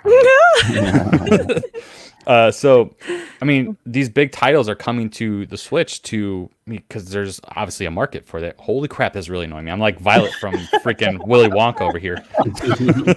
The man is blushing. I am so embarrassed. It's doing it again! Oh my God, it's happening again. You are like the kid who ate the blueberry bubble gum. Wait, there's a pun. Wait, God, Jesus, there's a pun. It's a crisis. Funny. Oh man. He ate the blueberry bubble gum without listening. He didn't listen. He didn't listen to Willie. I think I'm good. Listen. So yeah, yep. You have all these games that you think would not be possible on the Switch happening on the Switch, which is really cool. I mean, I'm a big fan of, like, being able to play BioShock on the go is going to be so freaking cool. I'm beyond excited for that. But that's what I want Stadia to be able to get with something like Crysis, because you're going to get that better fidelity with Stadia, obviously, compared to a Switch, and I'll be able to play it on a phone if I really need to do so. So, I mean, I hope this isn't indicative of the future. I really don't think it necessarily is, because I feel like a game, especially like Crysis, has been in development for quite a while at this point. Yeah. To at least port over and remaster, because as we know, Crysis is kind of the butt of the joke of, can your PC even run Crysis? Like, because Crysis has a lot of resources going into it. So I don't know. I agree with 6-4. I think it's just timing. I don't think that we're going to have a problem with this type of stuff happening in the future. And I'm not even bothered, because I was disappointed with Crysis the first time it came out. So I'm not particularly worried that it's not on Stadia this time around. Shots fired. So, just saying. Yeah, I mean, I agree with her. When it came, I enjoyed the hell out of the game, but it wasn't the best shooter out there in the world. But as far as, being a tech demo, definitely overhyped. Yeah. Oh, Chase. I mean, it just proves. I mean, the game, the franchise didn't keep the company afloat to the level they wanted to be. So it was definitely more of a tech demo. I love the franchise, but the truth is the truth. So I have a hot take. Go ahead, Chase. Yeah. I have a hot take. So here's why I think it's not on the platform, and I think it's a very straightforward answer. This game was negotiated last year, and it was already in a contract. It had nothing to do with It has nothing to do with Google didn't get it, because this game would have already been in negotiations probably even before GDC of last year. And again, this is something that I have to harken back to. I know we love our games, and that's why I push so much about the business side of it. You have to look at how the industry works. These contracts take 2 years maximum, or actually not maximum, minimum in most cases, to get to the point of the game getting onto the actual platform. This game was probably in talks in 2018, and Stadia wasn't even in the market yet. Right. So I would not even be worried about this. And I think once they signed the ink to the dotted line, they can't go back and say to Xbox and to PlayStation, we're now going to go to Stadia, because now they're going to say, yeah, but now you're breaching the contract. You said it was only coming to our platforms. Why now are you adding a platform that we considered competition? They can't do it. They can't do it, folks. They can't do it. Simple. And people tend to think that as soon as something is announced, that this has just been created. It's like, no, dude, there's a lot going on behind the scenes. I mean, dude, I mean, just Destiny 2 had 6 months to get ready. So I mean, obviously, like I said, Crysis has probably been worked on for quite a while at this point. So, I mean, absolutely. Everything you're saying, if there's running ray tracing on the Nintendo Switch, if that's not indicative of the fact that this game has been in development for a while. I mean, is it going to really truly be ray tracing on the Switch though? I just ran the Neon Noir demo from Crytek on the Surface today. I ran it. That's all I'm gonna say. It ran, and it was pulling ray tracing. It ran. Yeah. Here's the thing: Nintendo's not going to say this outright. They're not going to say this out in the public because they don't want to admit it. But there's going to be some element of AI and computational algorithms running some of this stuff. But they don't want to admit that, because then guess what? Then that bolsters the cloud gaming landscape. It goes right into the narrative they don't want to paint, because it comes back to native hardware. This stuff is all just a shell game, folks. It's a shell game. It's just these little words they like to twist and change, and they don't want you to see what, again, it all comes down to competition. So, again, there you go. Just punched his mic. He got so worked up. You have to call him out. Good shout, man. You saw it. Yeah. I'm glad y'all don't do that to me, because I'd be punching the hell out of my mic. Yeah, I mean, I think there's a couple of questions that come up from this. First and foremost, to Chase's point, the contract, what was negotiated, why, and that's more fathomable than just to say it, nobody wants to come to Stadia. Part of that would be, exactly. Not personal. Part of it too would be is EA publishing this, and EA has been kind of mum on their participation. And we know EA as a publisher, like, they want to see platforms, quote unquote, prove themselves. We know the rocky relationship they've had with Nintendo, and now that the Switch is everywhere, you know what I'm saying? Now they're like, oh, we love the Switch, but with the last iteration, it was like, we're never coming to the Nintendo platform, you know what I'm saying? So EA's kind of finicky. That could play a part in it too. But for those that are arguing that it's not possible, but it's coming to the Switch, I'm willing to throw in at whatever the cost into the giveaway that we're doing today a free CAT scan. I'm willing to do that. I'm willing to do that. Damn, that's expensive. Exactly. I know my wife's really gonna kick my ass, but He's still He's got great insurance. He's got great insurance. Yeah, but I mean, think about it, people. You guys have access to Stadia right now, all the Stadia deniers. You guys see gameplay. Look at a game like Division 2 that is not as old as Crysis, but on a freaking browser looks as amazing as it does. Where me and Chase and 6'4" like, ooh, ah, ooh, ooh, ah. We sound like we're at a zoo. It looks so amazing. This thing is possible here, but there's things that churn. There's cogs that move behind the scene that determine whether when this thing is coming. There could be an announcement to where it's going to be ported later. So just hold your horses, people. I get that part of the argument. I want to say this real quick too, but I get it's part of a larger discussion because people are disappointed, I included, that Saints Row the Third isn't coming.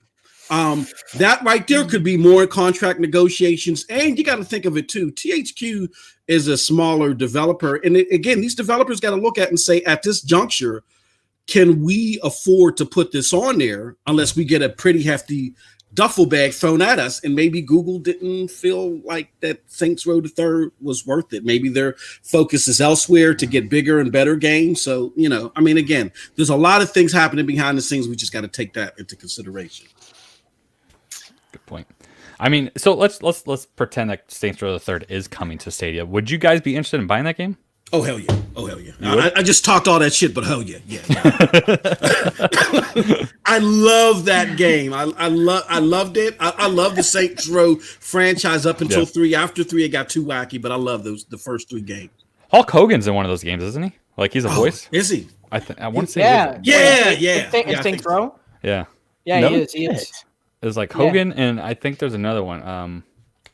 I don't know if it was Van Damme or there's a couple wrestlers in that. You know what? It was RVD. It was RVD. Okay. I think it was RVD because Hogan it's random too. Because if you're not paying attention, you're just like, wait a minute, who is that? Hey, why'd you kill themselves, brother? So I got a question. Maybe it's a thing for us to discuss on another opportunity. Mm-hmm. But do you guys feel like the last maybe 2-3 years have been the years of remastering? Yeah. Oh, dude, it's been longer than that, man. Yeah, that's been this has been the last generation, this past generation. Yeah. Yep. I think it's good though, because there's a lot of games that deserved that kind of love and attention, but at the same time, it definitely shows that the innovation is kind of lacking. Yeah. Yeah. But I mean, it's kind of to the point of like people are saying like, well, if I don't have a physical game, I can never go back to it. When pretty much every game that you love has been remastered. Yeah. And a lot of them are going digital only, or they're being available on digital platforms. So I mean, now this is something that I'm seeing that's becoming a new trend. I guess with Capcom leading the being at the forefront of this here is they're going from remasters to remakes. With the Resident Evil franchise. So that's actually really exciting. I would love to see the golden egg of Capcom right now. Yes, yeah. I would love to see. Well, they're doing a Resident Evil 4 remake. Hello. Which of all the Resident Evil games that probably needs it the least amount. Maybe you can like. Well, hopefully they that big, of a remake. But dude, I would love to see that. I'm on it for sure too. But I know people are calling for Code Veronica X before that game, which I can see. But I'm hoping they have like eventually a big like combo pack of all these remakes they're doing, which would be really awesome. I hope they don't ruin RE4. I hope they don't ruin it. Yeah, doing too much. The only thing I've seen people complaining about RE3 is that first of all, the game looks awesome. I would love to see Meg playing that game on stream. That would be dope. That would be. It's one of my most requested games. Play through the whole series. But not nearly as hellish as Doom Eternal. So you can do it. You can do it. It's tense more so than like you do tense. You do like a lot of do it. I think you'd be fine, Meg. Yeah. The one thing people are talking about is it's the first generation game. First generational, let's say. It's a PlayStation 1 game. RE3? Yeah, it was on PlayStation 1. What? Wait, no, it was PS2, wasn't it? PlayStation 2. PS2. Okay. Yeah. PS2. That's right. First two are on the It's That's right. 4-hour game basically. It's a short one. Oh, What? People are paying $60 for a 4-hour game. So What? Wow. people getting a little. You know, Lost Words is a longer game, folks. Yeah. wow. $15. you know what game? And it's in my it's in my top 5, and it's such a short game, but it was so freaking good. Is Dante's Inferno, and they never made the sequel to that game. Oh, I never played that game, but I love the anime. I hear bro. a lot of good. Did you guys stuff watch about the that. anime? Yeah, Did you not watch yet. the anime? I heard Dante- the anime was good too. I heard it was Bro, great. anime And it's an EA property, but at a Oh, certain yeah. point they might let that license lapse. See, this is the thing to me. It's like Mm. Siphon Filter and Dante's Inferno and Siphon SOCOM. Filter. Like these are games that if you just put a fresh new coat of paint on them, Yeah. they could be just killers, man. They could be absolute killers. And I guess just to go back to that, these games being remastered or even remade at this point, which I think is a better deal. A lot of these games were way ahead of their time. The concepts that they had brought to the forefront were way ahead of the technology that was available at the time. So they definitely deserve another shot. I want to see Ocarina of Time remade. Man, when you said that the other day, man, I almost had tears in my eyes. I'm serious, man. I almost had tears in my eyes.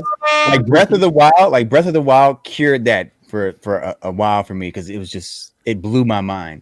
But Ocarina of Time remake, okay, Nintendo, it needs to happen. I would pay 60 for that, but I pay 120 for Majora's Mask to get remastered. Ooh, okay, That's me. double or nothing, double or nothing. Yeah, that's right. Okay. But we'll continue. Go ahead, Eddie. Go ahead. I just found out something I would love to share. You guys remember that I showed this? Yeah. Yep. And how I was missing. Yeah. Oh, we Found found it. it. Nice. Somewhere in the house, but yeah. Awesome. Did your kid eat it and you had to find it? Whoa.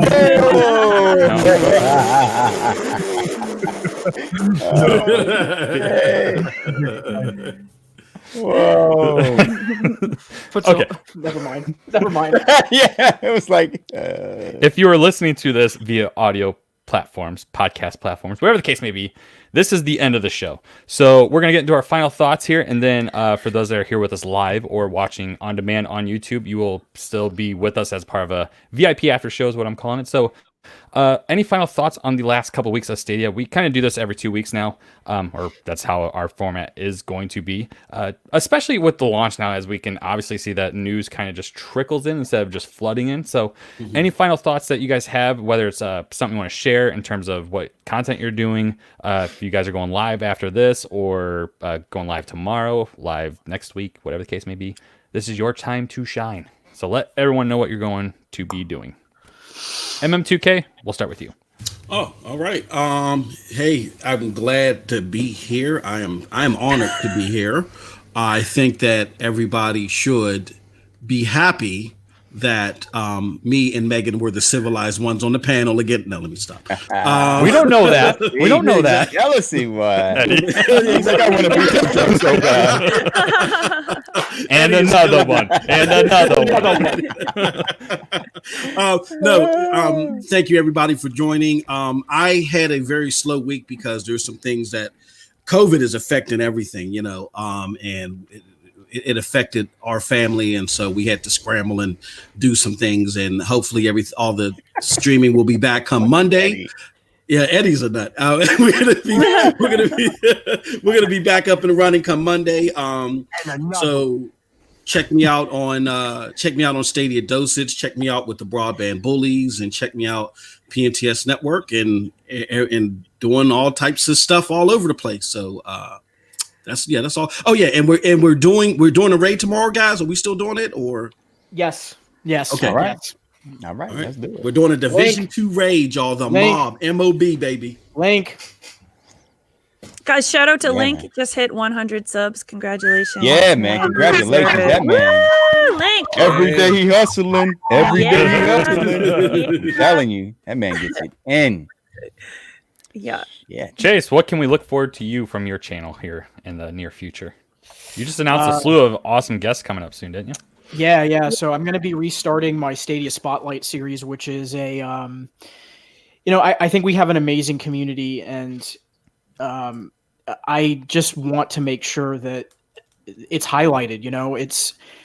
I'm just a part of this amazing mosaic. I don't think that it's just one person, you know. I think we have an amazing community. We're all equals, and there's some folks out here that are just doing some serious content and some really good stuff, and they deserve to get, the shine. They deserve to be highlighted. They deserve to be talked about. And that's really what that series is about, is to really just get to know some of these folks in our community and really get folks to know who they are, and, to have a chance to go over and check out their content. And, I think it takes on a new meaning for me right now because of what's going on in the world. I've just seen some amazing things. That's all I can say is I've seen some amazing things from some people. I've seen some things behind the scenes of people reaching out to folks and just really being there for each other. And it just reminds me again that we've had that community first mentality, but in this time it's even meant that much more. So that's really what I'm doing. And yeah, that's it. I know I said this on Twitter, but I know me and Germani joined you on the spotlight months ago. And I believe that, I know that was my first time on someone else's podcast. That was your first time too, Germani, right? Yeah. If I remember right. Yes. I mean, this man over here, or that way, this man over there, Yeah, the Godfather, if you will, has been God, stop! Yeah, the Godfather. Mr. You were part of the mob, so you got to adopt that name for sure. Yeah. He's the Godfather. Yeah. Who passes out during raids. Mr. Stark has been Mr. Stark has been a great asset to us, to Absolutely. letting people know who we are and just kind of finding all these new creators. And as he said, it's an amazing community. I believe that should be on the bingo card, by the way. But it's absolutely true, because I mean, just you find folks right here. You guys are all awesome people. I mean, I'd call all of you my friends. I would go to you if I really, needed someone to talk to you about anything. And I know I'm not the only one that would absolutely say that. And Chase, you do a great job of highlighting so many different people. Like, they don't have to have the same views of you, the same personality as you. You're easy to talk to with a lot of people, and I think that's been a very big help to a lot of people, like myself, like Germani, like Eddie, like Meg, like MM2K. Like, you've been very helpful with that aspect. So good job. Yeah, definitely. Absolutely. Meg, what can we look forward to? Are you going to be streaming tonight? I will be streaming tonight. There it is. I knew will be streaming Red Dead. I always say I'm just going to keep it short and reasonable, but let's just face it, I'm going to be streaming all night long. So guys, come check it out. I'm going to be there. It's going to be a Megatron After Dark edition.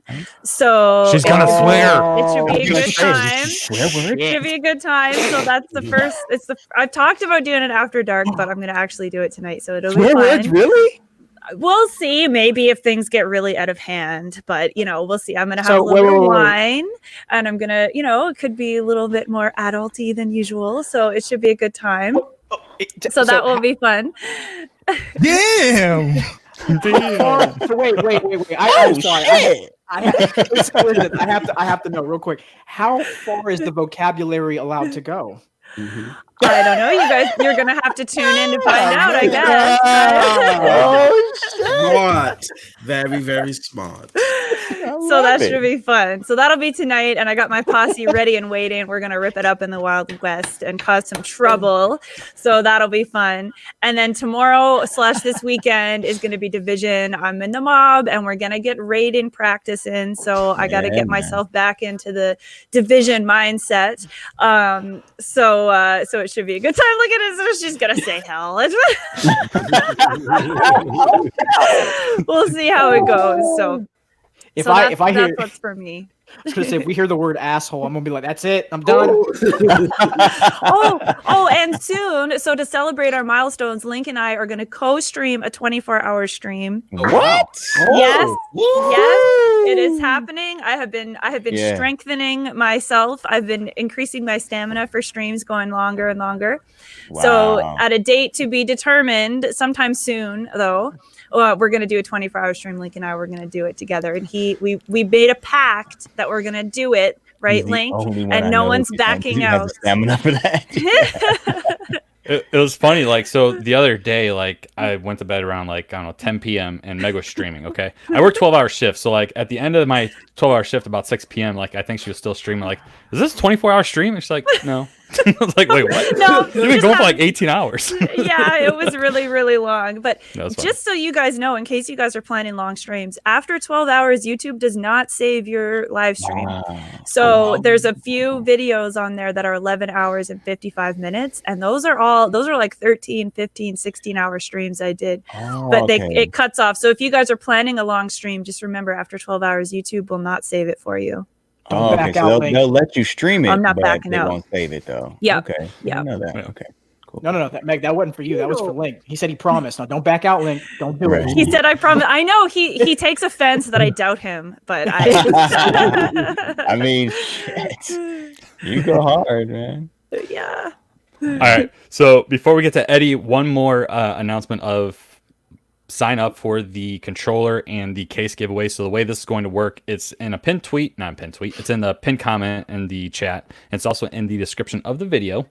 The first drawing will be for the actual controller, which you'll be able to pick which color you want, and that's already part of the Google form. And then I will do a second pick, and that will be for Eddie's case. And we'll get that all collaborated where Eddie will be in contact with the winner of that, and I'll be in contact with the winner of the controller. And we'll make sure you guys get your goods. But go ahead and do that because we are going to make that drawing happen at...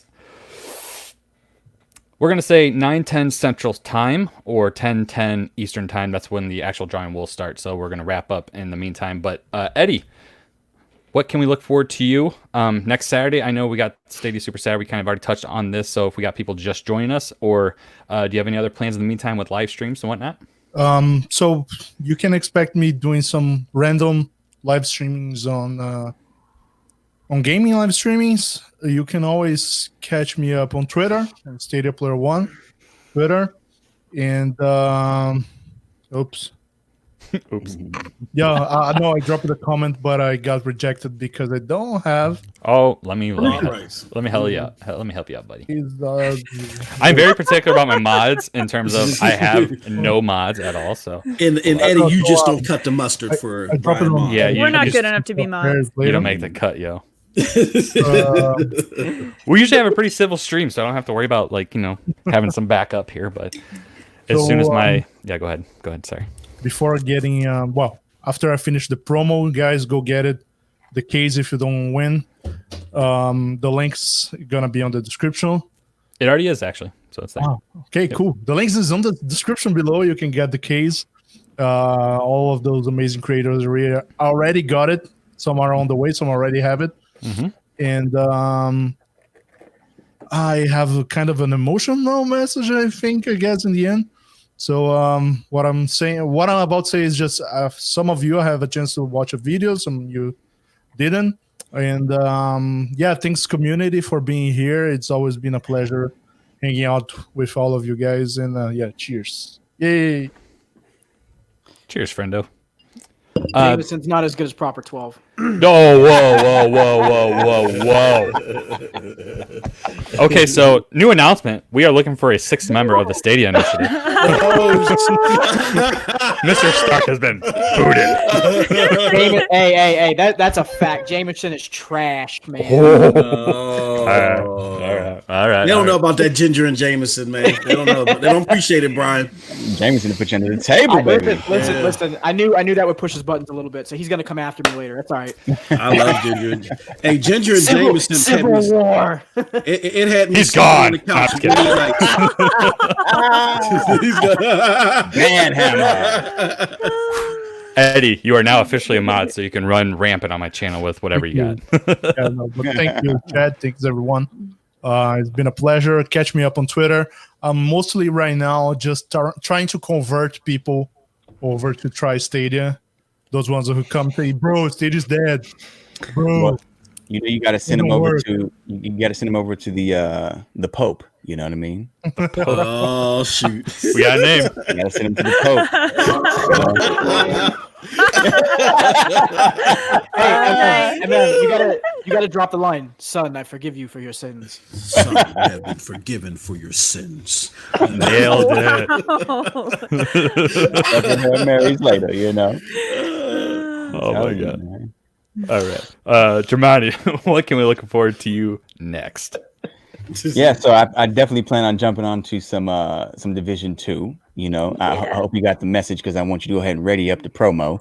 But definitely, tomorrow, get that ready, because I've been seeing a whole lot of shots being popped off. Shots fired.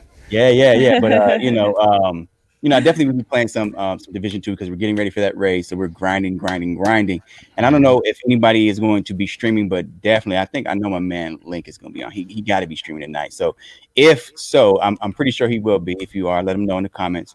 Go to his channel, just off of GP, like I said before. But we will definitely be on there because I'm sure Chase, you're going to be on, right? You're going to be on doing it tonight. Yeah, are you going to be playing? Yeah. Oh, yeah. So I know. I gotta go get me some corn husk so I don't feel completely left out. You never know what might pop off with the mob. You know what I'm saying? So we're gonna be definitely doing that. And since I got the new rig, I may be playing my multiplayer mayhem tomorrow as well. Oh, okay. I'll start that actually at 12. I said 10 earlier, but on my Saturdays I start at 12. Give my other people some time to do their thing. But so I may be doing that tomorrow. Just depends on how things work out. But look forward to that as well. That's pretty much it. But let's run that promo, brother, for these haters, for these goons out here trying to get the mob. We will get them on blast. All right, folks. We'll hit that in the VIP after show, which you need to be a part of if you want to watch us live and interact with us live. Shout. And of course, if you want to chat with us live right after the show ends. So if you're listening to us on any podcast platform, this is where we end. You can find me, Brian, on Twitter at Club Stadia TV. You can find Chase on Twitter. What's up?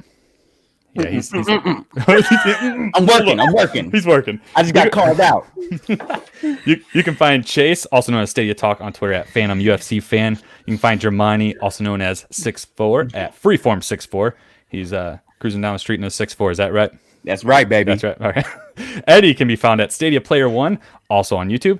Meg can be found at _Meg_A Tron on Twitter. And then, of course, our main man, MM2K. Putting everyone on blast. You can find him at MM2K on Twitter, as well as at Stadia Dosage. And in the meantime, if you haven't subscribed to us here on YouTube, do that. You can find us all on our various platforms. This has been the Stadia Initiative, Episode 1. We want to wish you all have a happy weekend and absolutely stay safe out there. Thank you. Love you guys.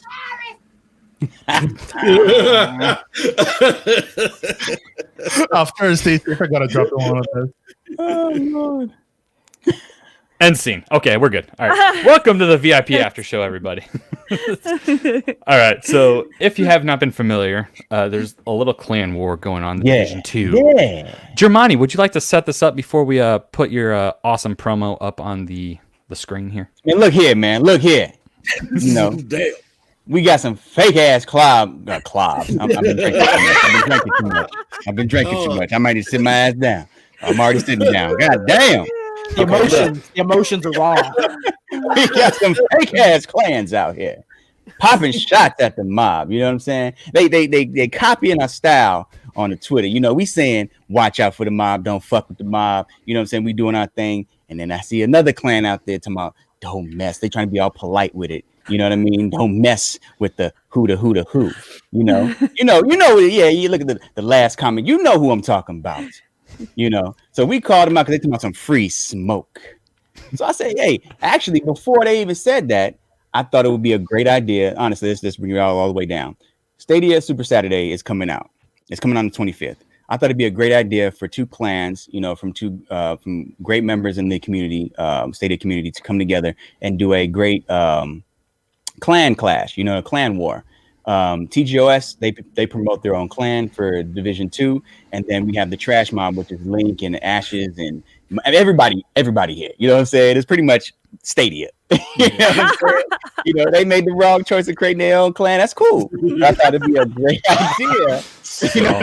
Choice, mother. Bad choice. You know what I mean? They fucked up. Ryan's full Denzel up there, man. But look. So I was like, man, look. It'd be a great idea to promote. Well, I thought during the Stadia Super Saturday, but we're limited on time. But as a promo leading up to Stadia Super Saturday, as a pre-game, promotion to it, have a huge clan war, and we get together and just clash. So Wingy never responded to that. Everybody else he was like, yo, it's great, but he never responded. But then I saw the tweet talking about don't mess with TGOS clan, free smoke. I said, okay. So I hit him up on the Twitter, and then ever since it's kind of been rolling and we've been building up. But I think Chase, you put out a tweet just recently, and I called him out again.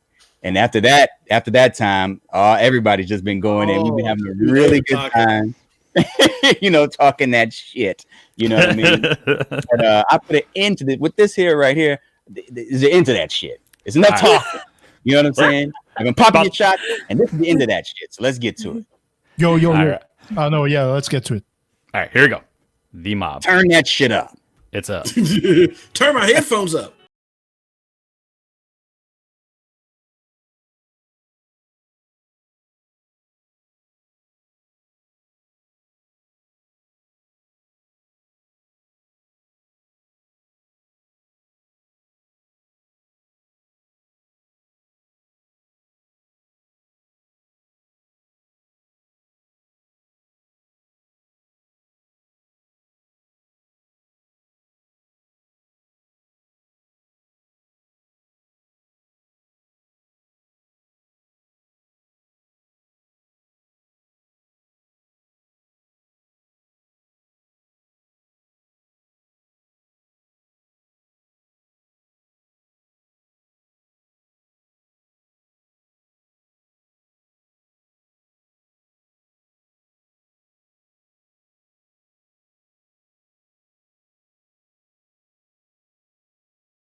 Yeah. listen, y'all. I just gonna say it. Listen, there ain't no coming back from that promo. You ain't cutting the promo better than that. Man. They don't want this. They don't want this smoke. Matter of fact. Yo, when did The Rock join the Stadia Initiative, man? Oh, that was awesome. Oh, I feel bad. Oh, okay, so we gotta call. Oh yeah. There's literally free smoke. Y'all want it. There's two people that need to be called out right now, and they are two huge, awesome supporters. Joel Thompson, who, by the way, Joel, if you just joined us, I wanted to thank you for the super chat from this morning when we were all sleeping. And, or Meg was probably still streaming. Who knows? Joel and Ray are new members of the club. So welcome to the club. I appreciate it. That is awesome. So I appreciate the support. That's awesome. Hey, Antonio, that's right. Talk yo shit. Right on. This is killing me, he said. No, hell yeah. Another reminder, folks, that if you have not signed up for the giveaway for the Stadia controller and the Stadia case given away by Eddie, Stadia Player 1, the deadline to do that is about 8 minutes. So go ahead and get in on that. We got about, 25 people that have joined the giveaway here. So that's awesome. Of course, I'm not going to join it because I have already 2 controllers. And why would I? That doesn't make sense. All right. I thought we weren't eligible. Are we eligible? Why not? Why not? I don't care. What? No, Sure, that's not fair. No, that's not fair. I'm not doing it. I can't do that. I can't do that.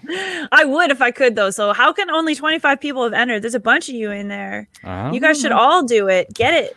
So yeah, I mean, this is what we're saying. Even if you have a controller already, obviously, if you want a player 2, if you want an extra controller, because my lazy ass bought a second controller so I didn't have to bring it across different rooms. Just do it. It's free. Gift it to somebody. Yeah. You know, Give it as a gift. Yeah. It's free. So. Brian? Yeah, go ahead. I'm sorry, I have to drop here. Later, you please send me the who won the case, and I'll be in touch. Okay. To those goons. Motherfuckers. A movie from the 80s, of course, but it's called Over the Top, featuring Stallone. I knew as soon as he said it. I knew where he was going with this. So that's the movie from Stallone where he drives a truck around doing arm wrestle.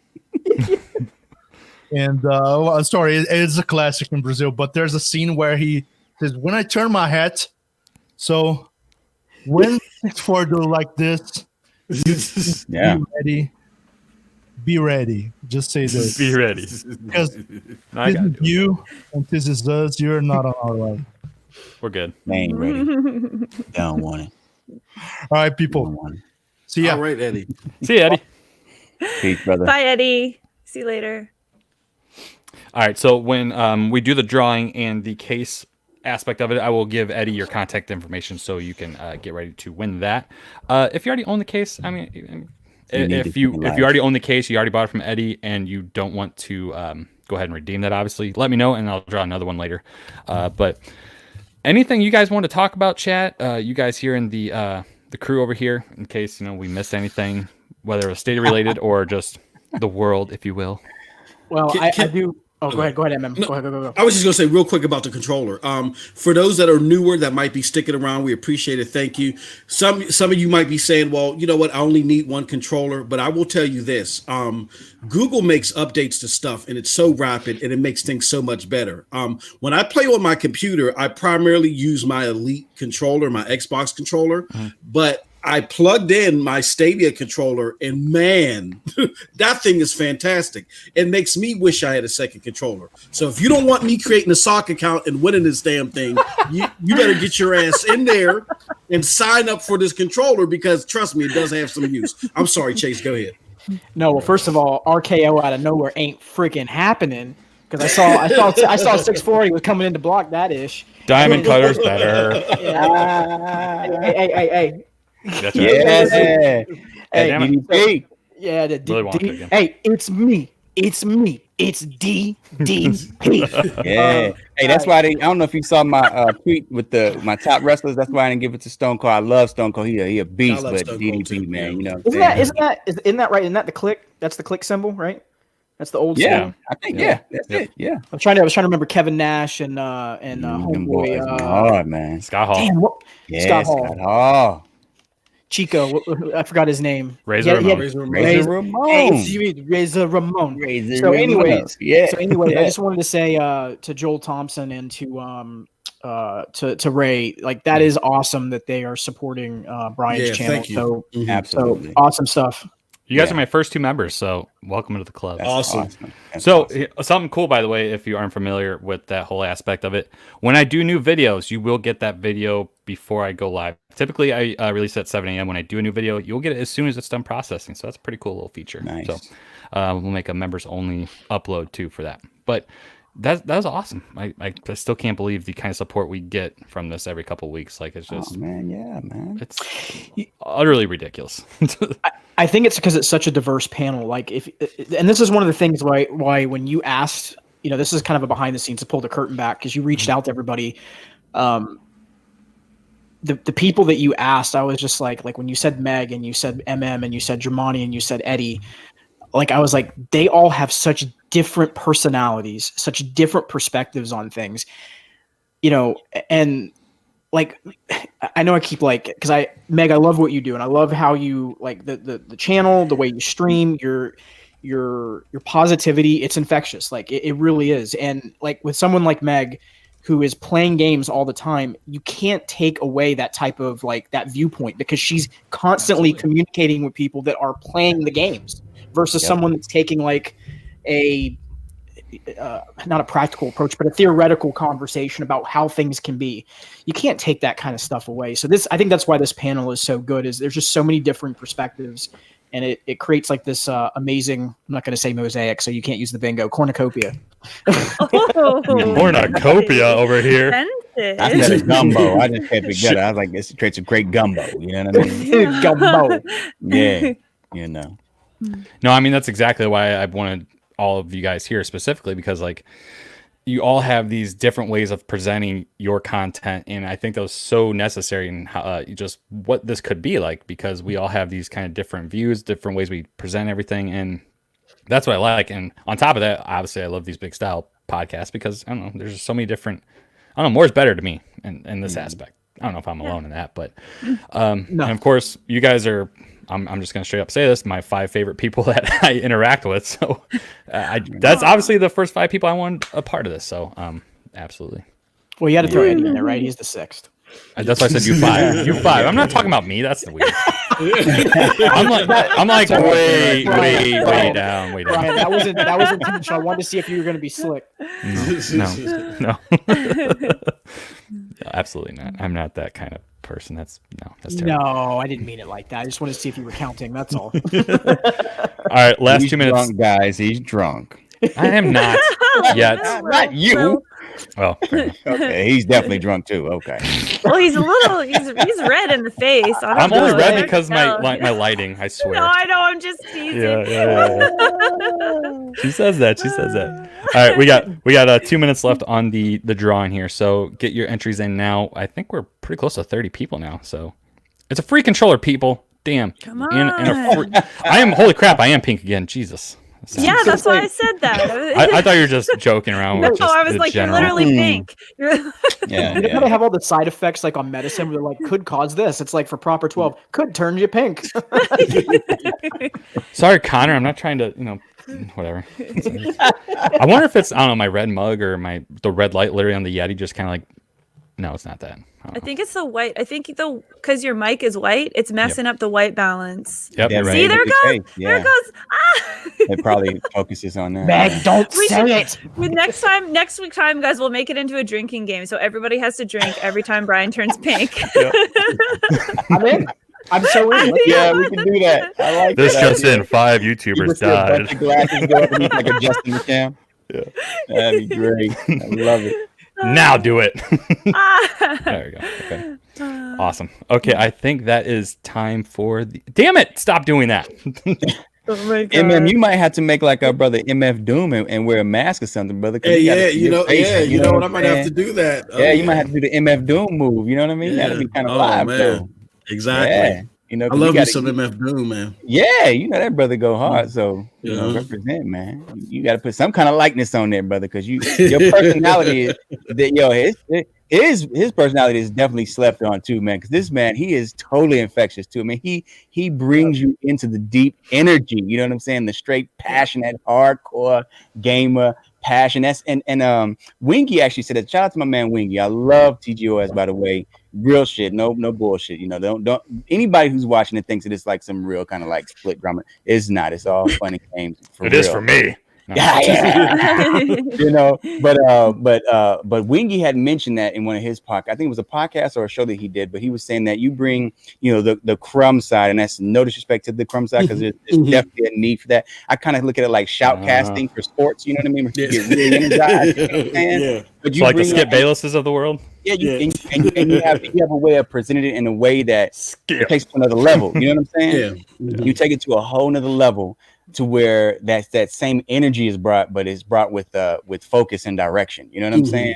Exactly. And so now I love that shit about you because that is a really essential part of gaming or having a passion in any kind of interest that anyone has. So man, I appreciate that, and it's funny that you brought that up. I had did a sport stream earlier today with Vision. I think Eddie hopped in and maybe he was like, "Oh, I don't want any parts of this shit," but I was talking to the crumb side community. And I was explaining to them like, look, I get that we like to give people the L's and all that shit, and I agree with that too. But we got to have a diversity of content. Like we got to have a portfolio. Like I don't want carbon copies. I don't want to flip to different channels and just see different aesthetics in the same old meat and potatoes. So there's a time and place for that stuff, and then there's a time and place to have more centrifuge conversations without I dumped you into the L box and all that, you know what I'm saying? Like and that's what I try to bring. You definitely when it comes to these YouTubers that are lying on platforms and doing the unsuspecting gamer a dishonest favor, I bring that side to it, but then I try to create a barrier to where I don't go too far. You know what I mean? When it comes to Stadia Dosage. So, I mean, I'm glad that there's like at least 5 or 6 people that appreciate it. All right. I think it's time to draw some winners. What do you guys think? Let's do it. All right. So first of all, folks, thank you for entering. The contest is now officially closed, and this is why you need to be here live every single week, so you can have an opportunity, or not every single week, every other 2 weeks, for Every the week opportunity. Every week that we air. Good call. So this is your chance to win something every now and then. So the first thing we're going to be drawing here for is going to be for the controller. I will be in contact with the person of whoever wins this, and then we'll make sure we can either, if for whatever reason the currency aspect of it won't let me like push it out towards you, we'll make sure you get some kind of credit towards, so you can pay for the controller with some kind of gift card. But here we go. The winner of the controller is well, that's cool. Oh, Mitchell, that's so cool. And the winner is Roosevelt. So Roosevelt, All right, congratulations. I will be in contact with you for the controller. And now we're going to pick another name, because Eddie was so kind to give away one of his case packs. So this includes the Founders Edition case. Do any of you guys have it on hand right now to show it off real quick? You guys all do. It's amazing. I got mine yesterday finally, so it's amazing. I'm jealous because a lot of you guys are in the southern part of the country. So like, I'm like so close to Canada. I'm like, where's mine? Everyone's just going right past me. I'm like, what is this? Whatever. That's an awesome case. It comes with a cable and a clip, right? Yep. There it is. Perfect. Yep. USB to USB-C or USB-C to USB-C. Yeah. There you go. All right. So here is the winner of that. This is so like. I like how it shows the names. Yeah. Yeah, that's pretty dope. Anne. All right. Congratulations. So Anne is the winner of the case. Anne, I will get you in contact with Eddie to get that taken care of. And then Roosevelt, I will be personally in contact with you to get your controller sent out to you. So congratulations, folks. That was a cool little thing we were able to do. Google didn't pay for that, by the way. I know a lot of people think Google pays us directly. And while Google technically throws some of their ad dollars my way, I'm not getting paid to actually talk about Stadia specifically. So, but this was just something I wanted to do because, the times are rough and maybe you need a second player in your life. And this was a way of doing it. Or maybe that you just joined Stadia and you had a Chromecast Ultra and you're like, man, I wish I could play on my TV, and now you can. So congrats again to Roosevelt, and congrats to Anne, who will be getting the case, and Eddie will be getting in contact with you. So keep an eye on the emails that you provided in the form. So thank you, everyone, for joining that. Anything else you guys feel like talking about while we still have you on the air? I know we're a little past the 2-hour mark. You guys have some live streams planned at some point. Anything you guys want to point out in the chat? Anything? Pretty good to go. I got a question for the panel real quick. Like, yeah, what do you guys think that the Stadia, this is a crazy question, but what do you think the player base is at right now? Like, do you think that they're close to 1 million? And the reason why I asked that is because I check the app daily to see if it reached 1 million. But I don't think you really need the app to sign up now. Like, you can do it through the web solely. So I'm just curious, what do we think that the player base is now? And I'm gonna say this real quick and shut up. Just as a litmus, the player base of Destiny 2 has gone up 5-fold, at least since Stadia was open to the public. So just to throw that out there, what do you guys think the player base is now? Okay, I'm gonna do some hot take math because I'm trying to think. Yeah, I'm not good at math, so don't trust me. But hold on, let me write this down. Android's at 500,000. iOS is going to have to be at least 350. Okay, gotcha. So if you then take the difference, which is going to be anything that is web, because I don't think iOS is as high as 500. I think it's going to be a little bit less, to be fair, because you can't play on the iOS device. Exactly. Yeah. Can I interrupt you, Chase? Yeah. Where's the 350 coming from in your? Is there a number that I'm not, or is that just a guess? I'm just taking a stab. Like, does anyone have an iOS device? Yeah, let me check real quick. I have one. Check the store, because you should be able to see how many times it was downloaded. I think you can only see ratings, if I remember right. Like, you can't see like actual downloads. The actual downloads. So I thought you could on the Apple Play Store, though. I thought it showed the number. It's got 638 for ratings. 193 is the ranking and entertainment. Which isn't too bad considering Apple. I'm only Android, guys. I don't do the iOS. I'm only Android. Holy Nikes. No number, Meg. No, It doesn't say. No, it doesn't say. Okay, so here's what I'll say. I'll be even more conservative. Let's say 250. Okay. All right, so that's going to put you at 750. Then you do the difference between that and what you would probably see on PC. I'm going to say they're either just at 900K or just at 1 million. And I never expected them to be like over 1 million or like close to like 2 million or anything like that. Exactly. I think by the end of this year, we're going to see the platform closer to a 2.2 or a 2.3. Which for them is not a success. Their initial number last year was crazy. They wanted to be somewhere in the PlayStation range of 600. What was the number? What was the number that they gave? Microsoft's. Do you guys remember? Wasn't it like 200 or 300 million unit? What was the number? It was a crazy amount of units. Of PS4s? Yeah, it was a crazy number. They wanted to be closer to that. And I was like, there's no way you're ever going to touch that number in your first year of general consumers. It's going to be a slow burn unless you've got a massive title on there. And now that we've got this situation going on, there's no way they touch those numbers. So I'm going to say they're about 900 to 1 million right now. That's my guess. Beginning of January, Jim Ryan announced about 106 million PS4s. Out there. Why did I have a much higher number than that? Sorry, I don't know why. Yeah, you said 600 million. I'm like, what? I don't know where that came from. Like the Wii only had like a high 100 something. Right. No, you know what it was? I was thinking 60. So 60 or 70 mil was some number they'd given before. That's the number I'm thinking of, and I just added another zero because anyways. I wouldn't say in the first year. I mean, it's easier to access, but definitely no. You know, Microsoft thought that the Xbox One would reach 400 million customers. Not the way they started out, it wouldn't. That was their target, 400 million. Huh? Yeah. I don't know how Google look. The games on there I think are cool, but I think without the inclusion of what's the popular game, which is the free-to-play model outside of Destiny 2, those numbers are not fathomable.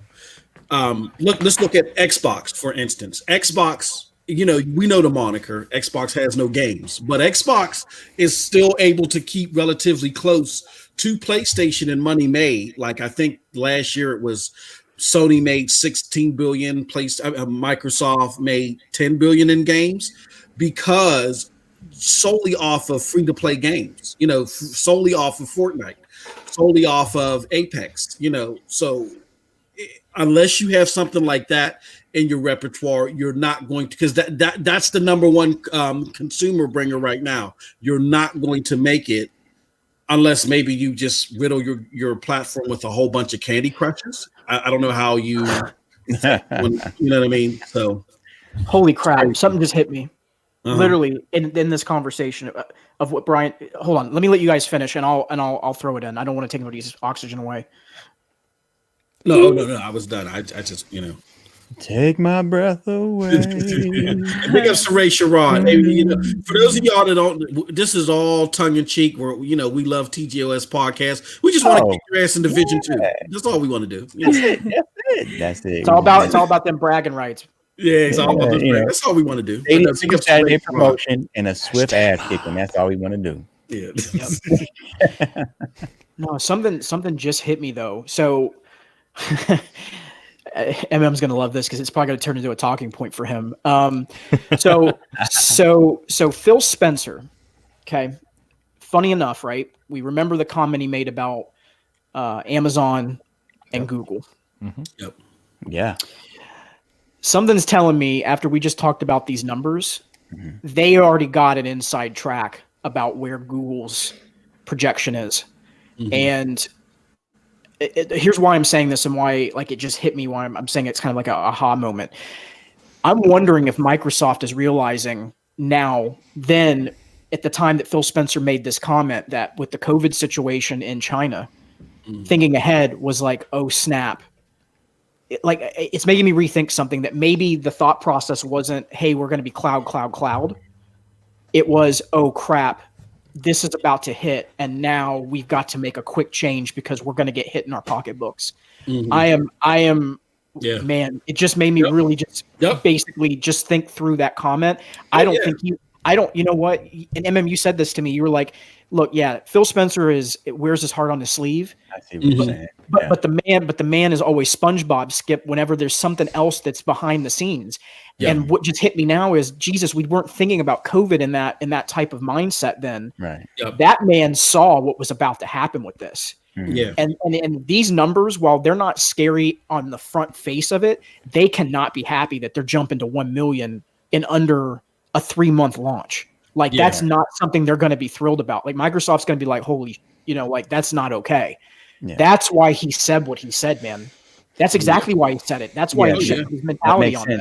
Yeah, especially with Sony just announcing that they're definitely going to be limited on their initial launch of PlayStations due to the whole COVID situation. This gives more opportunity for Google to then market and push their platform and people to turn their attention to that platform, because you don't have to go out to get it. Essentially, you don't.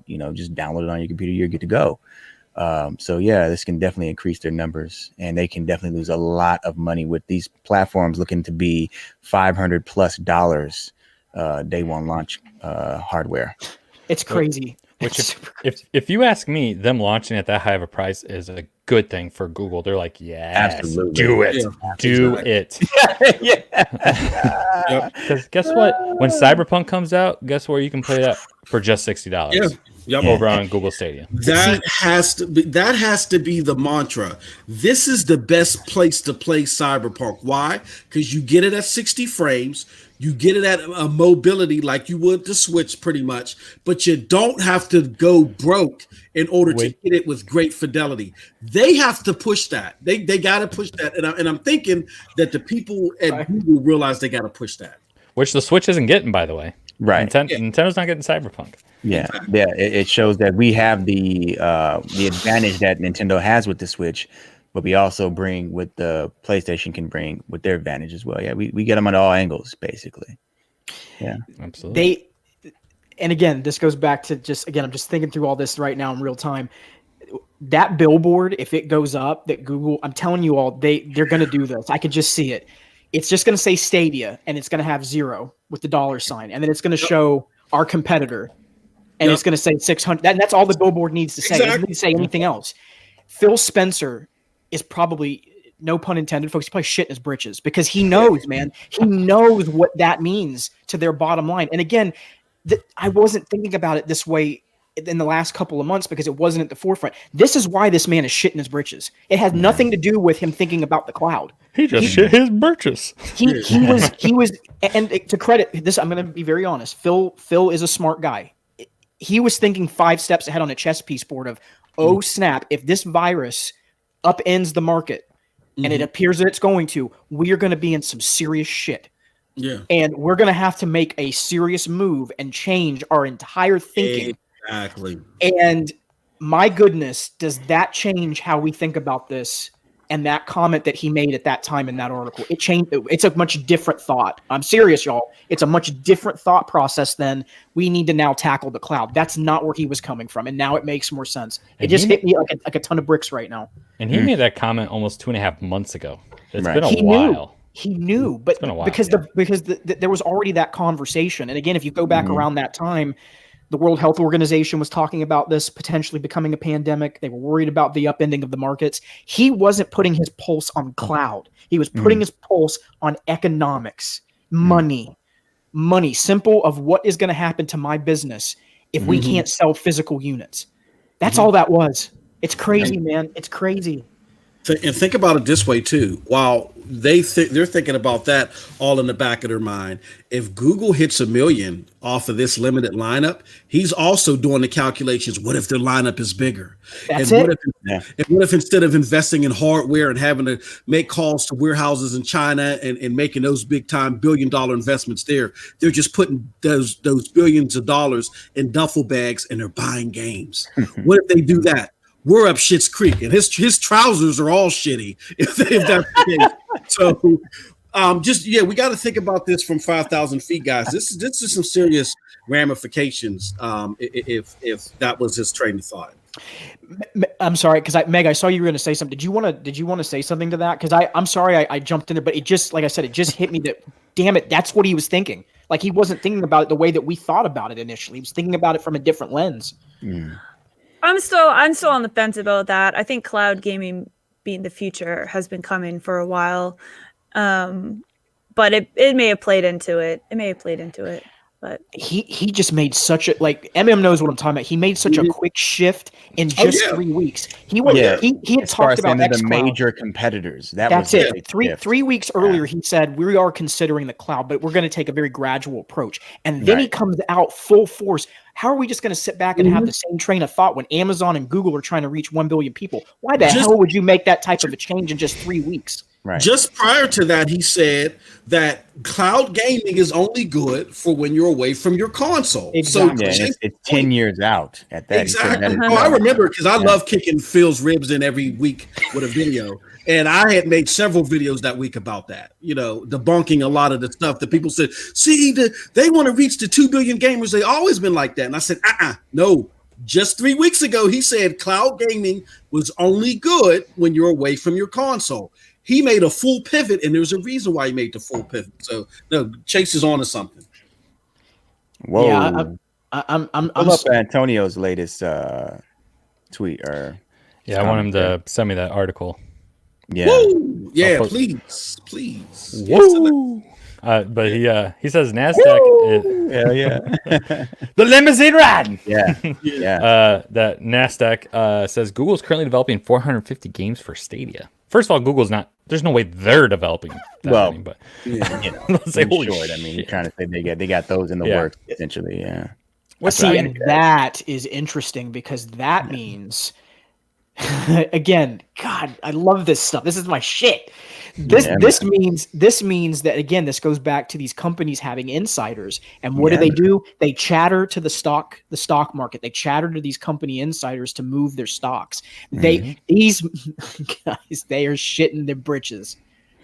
Yeah, and to say that any developer doesn't necessarily like the idea of cloud gaming, that's what they call it, bullcon. I mean, you really. This is beautiful for publishers and developers, because they save all of that money, and keep away from the second party sellers.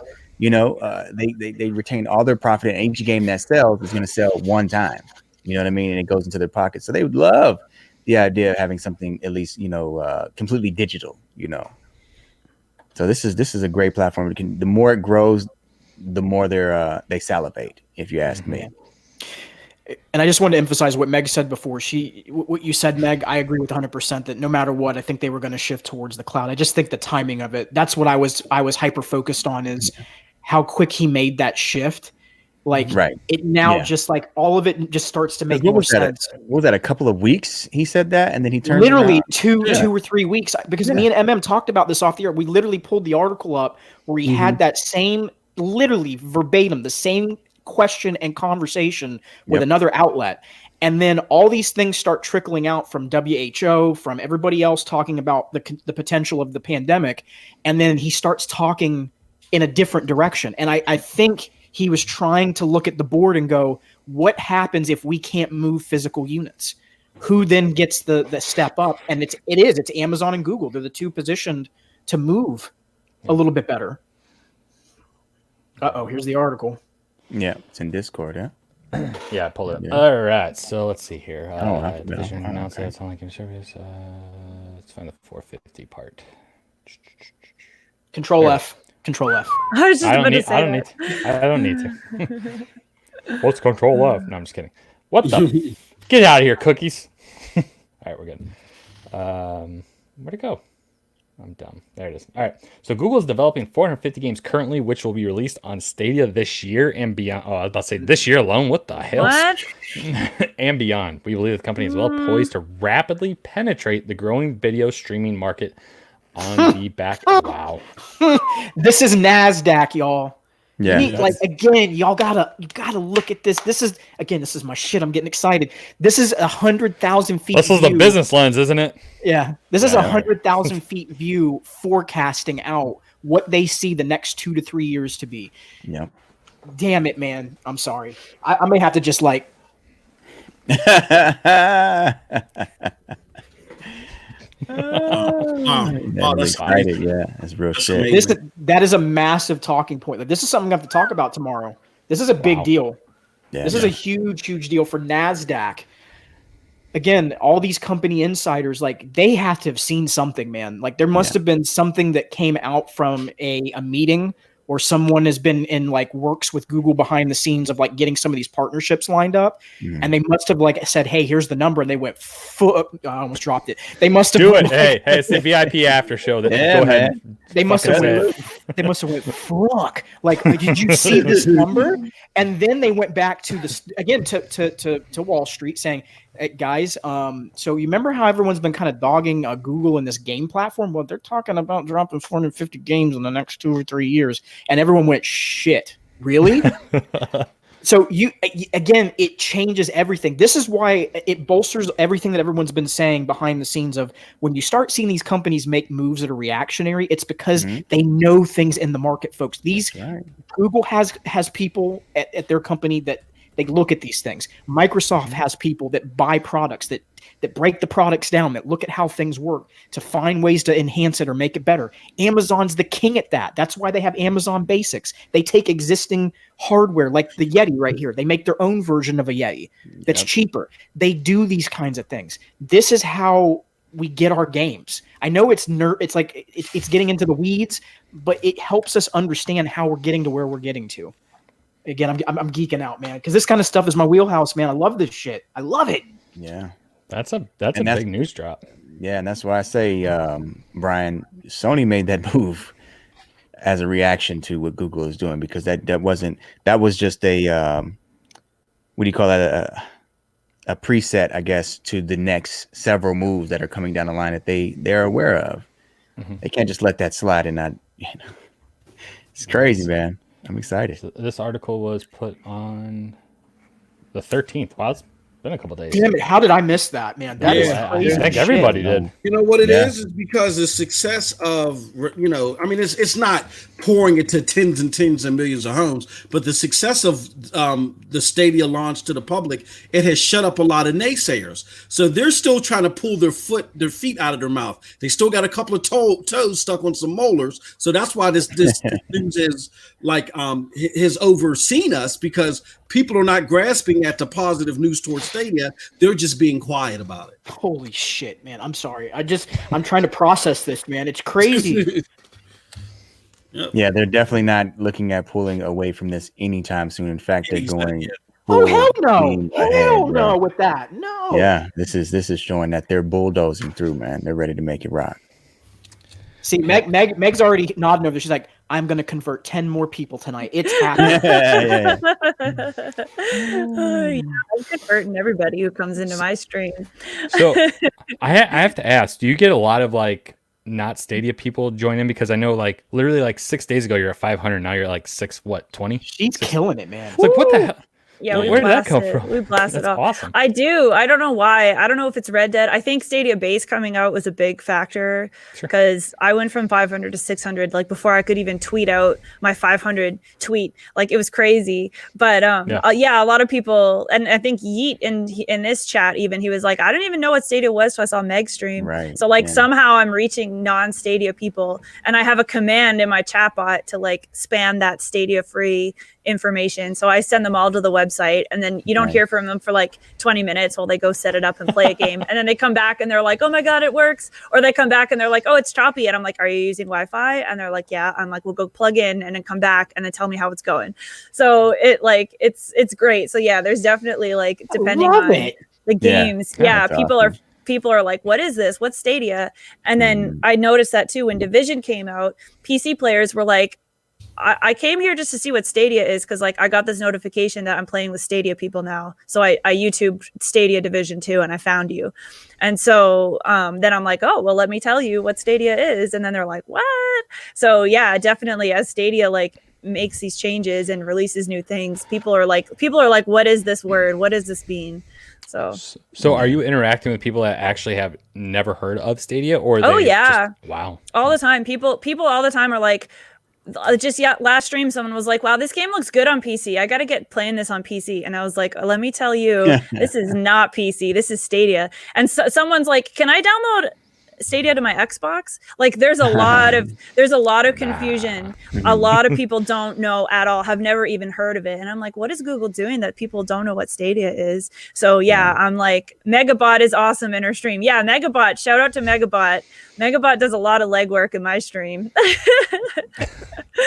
But I mean, to your point about Google like advertising this whole thing, like, since Stadia was announced, the only thing I've ever seen Google's Stadia being shown on TV was literally just the other night when there's a Doom commercial and it had the Stadia logo just hidden in the, next to the Xbox and PS4 logo, which is like, oh, yours wasn't larger?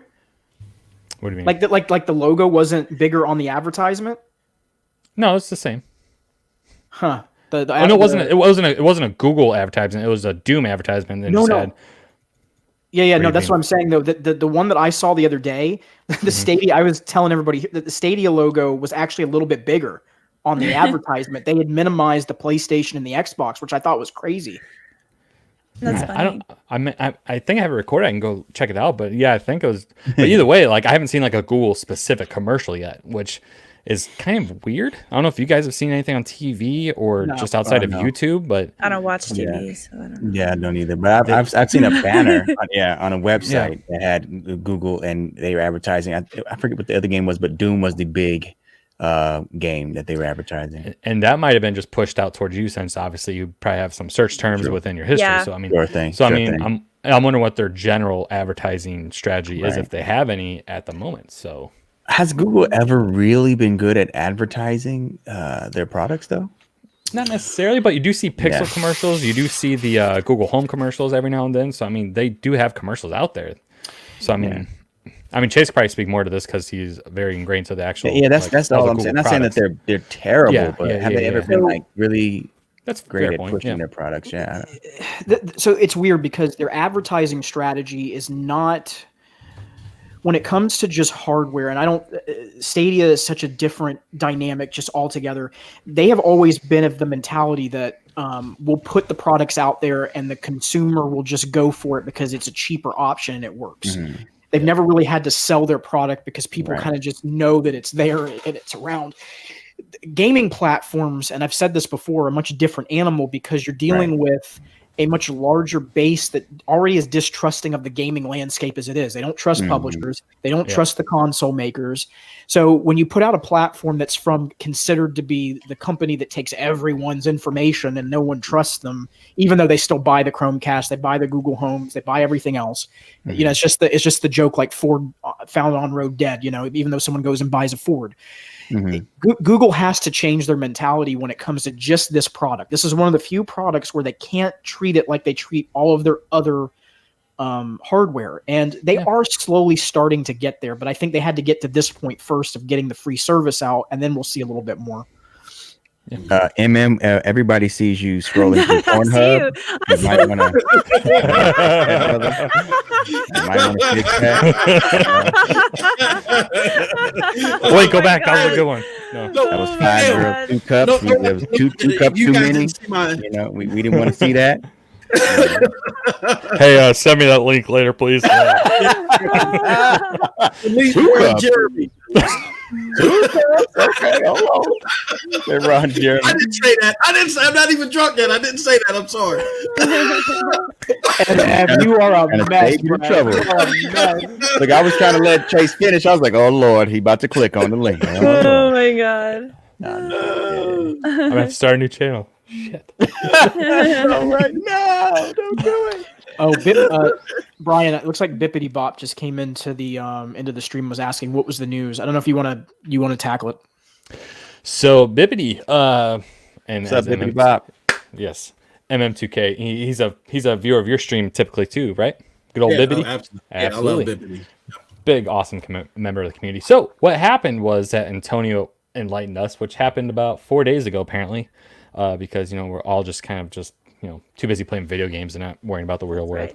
Right. NASDAQ, one of the big names in the stock market, posted an article talking about Google and the Alphabet company, which is Google's parent company, that Google is working on 450 games that they're developing for the Stadia platform. So that's kind of what we were talking about that you kind of interjected into. So that's big news because as far as we know, Google is tracking 120 games. So I don't know if maybe, and it didn't say, it said this year and beyond. And beyond. So obviously that could, include next year, 2 years from now, 3 years from now. So, I mean, obviously not all games take just 1 year to develop, like a sports game. Games like Cyberpunk definitely take, a crap load of time to develop.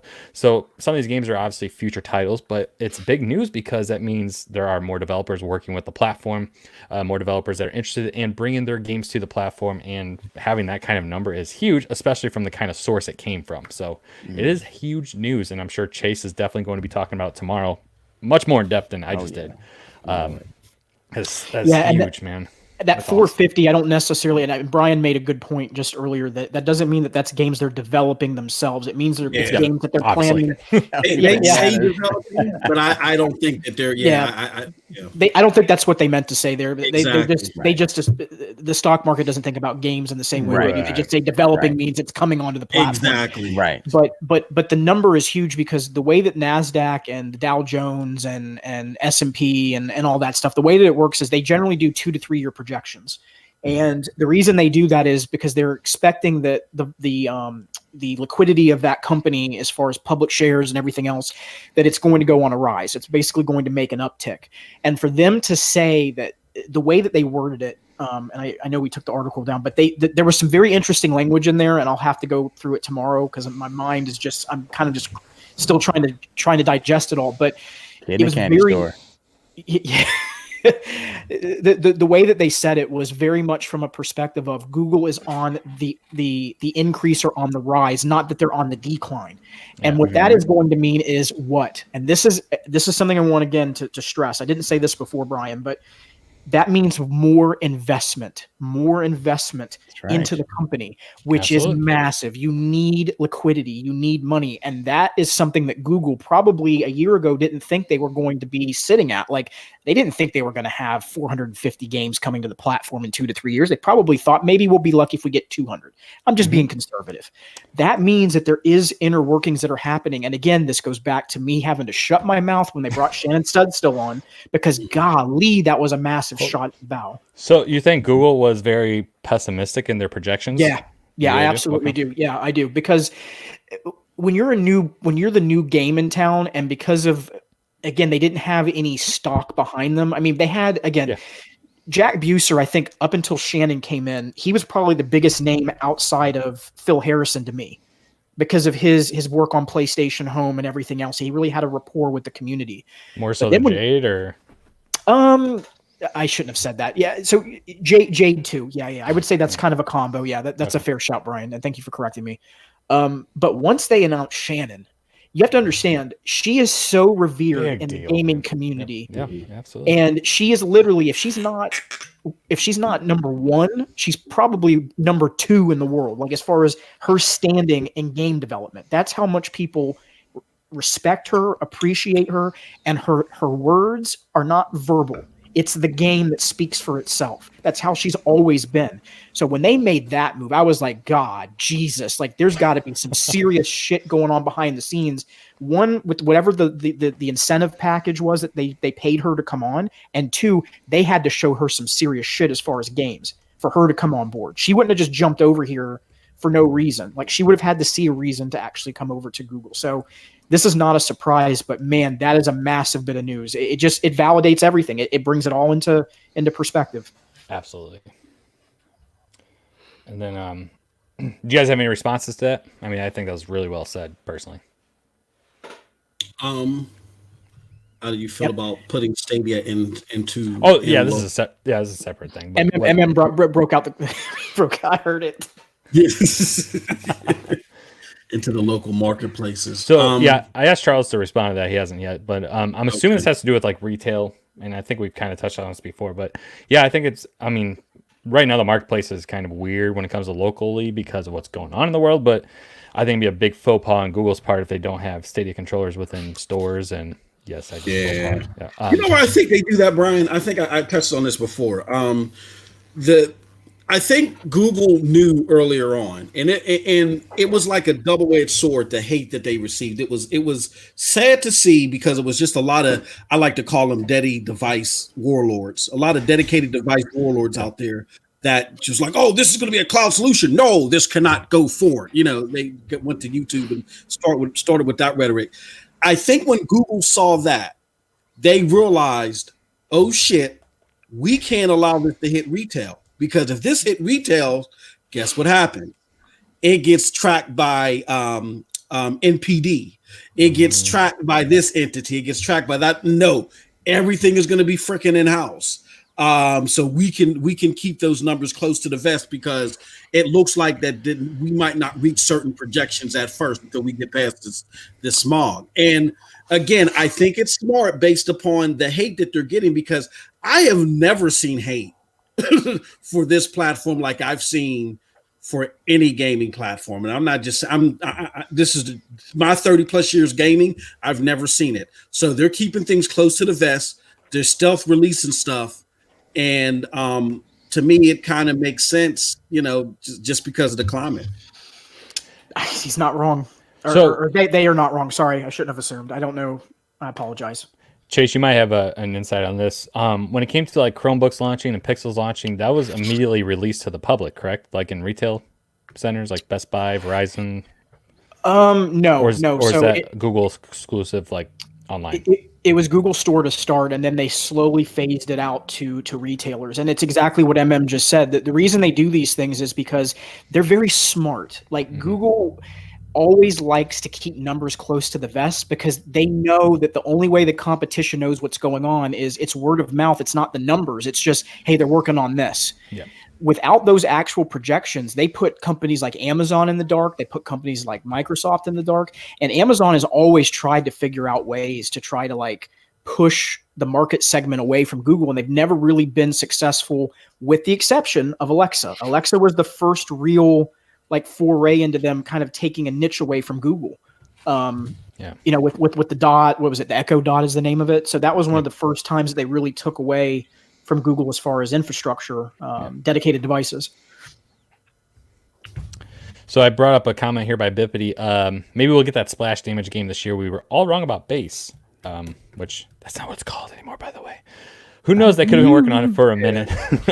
Which, I mean, I think that's actually a good shout there, because that did come out of nowhere during GDC that Splash Damage was working with Google. So perhaps, you know, one of my big complaints was that Google had not been working on a first party game for the launch of Stadia. So maybe they had been working with Splash Damage for a while at this point. And at this point, it's just speculation, I think, just from everything we know. That, I mean, do you guys see Splash Damage's game showing up this year at all? Or is that kind of a 2021 kind of thing? It could be end of year, beginning of next year. Yeah, for sure. It's kind of hard to tell because we don't know what it is. Right. But again, to Chase's point, you know, I mean, this 450, like we can't get over this. This is the 450-pound elephant in the room. This 450 number is huge, because it shows us that there's a larger commitment to the platform that we alluded. And it goes back to what we said during the show. Maybe Google just didn't think it was worth to put the bags of duffel bags of money on the table for a Crysis or Saints Row the Third. Or maybe there's a separate contract where they're coming later. But it speaks to an angst that I shared with Wingy. Wingy did a video, big ups to him, where he said, you know, he felt a certain type of way because games weren't coming. But it shows you that they're very methodical in their approach.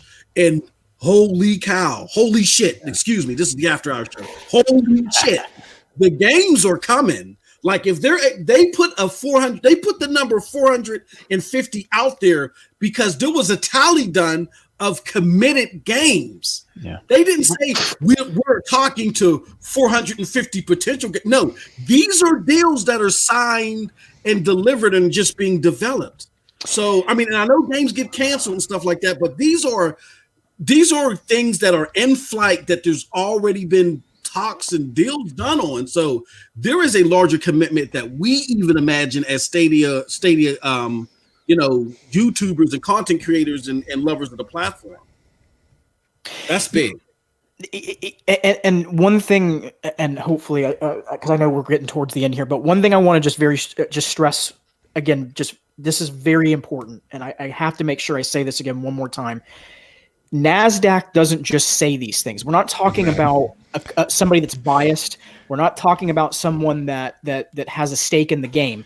They will really do diligent research before they put out these types of projections, because what they're doing is they're giving information to potential investors. That's what this is about. And for them to put that number down, what happened, Brian? I was pink for a second. He's pink. I thought I hit the bingo card.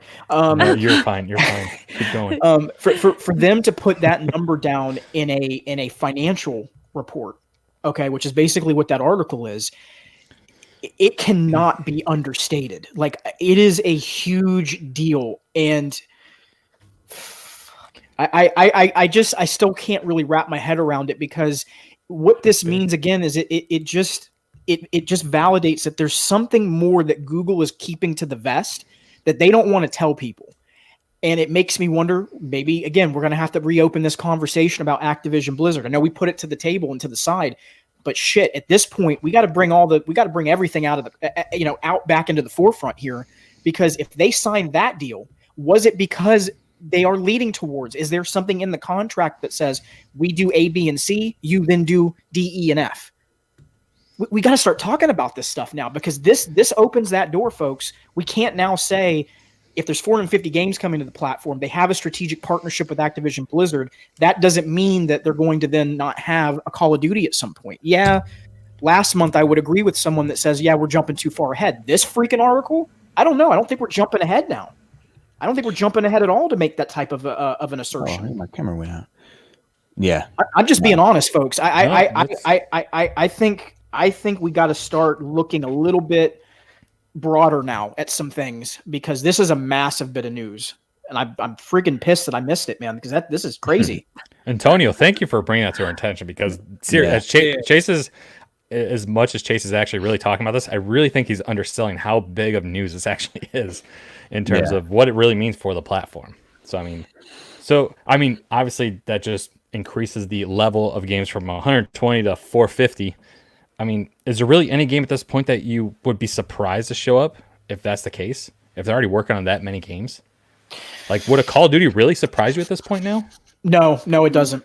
Now I'm not surprised. Like, and that's why I'm saying this whole thing now, the view that was there a week ago, it changes now. For me, I have to look at things differently.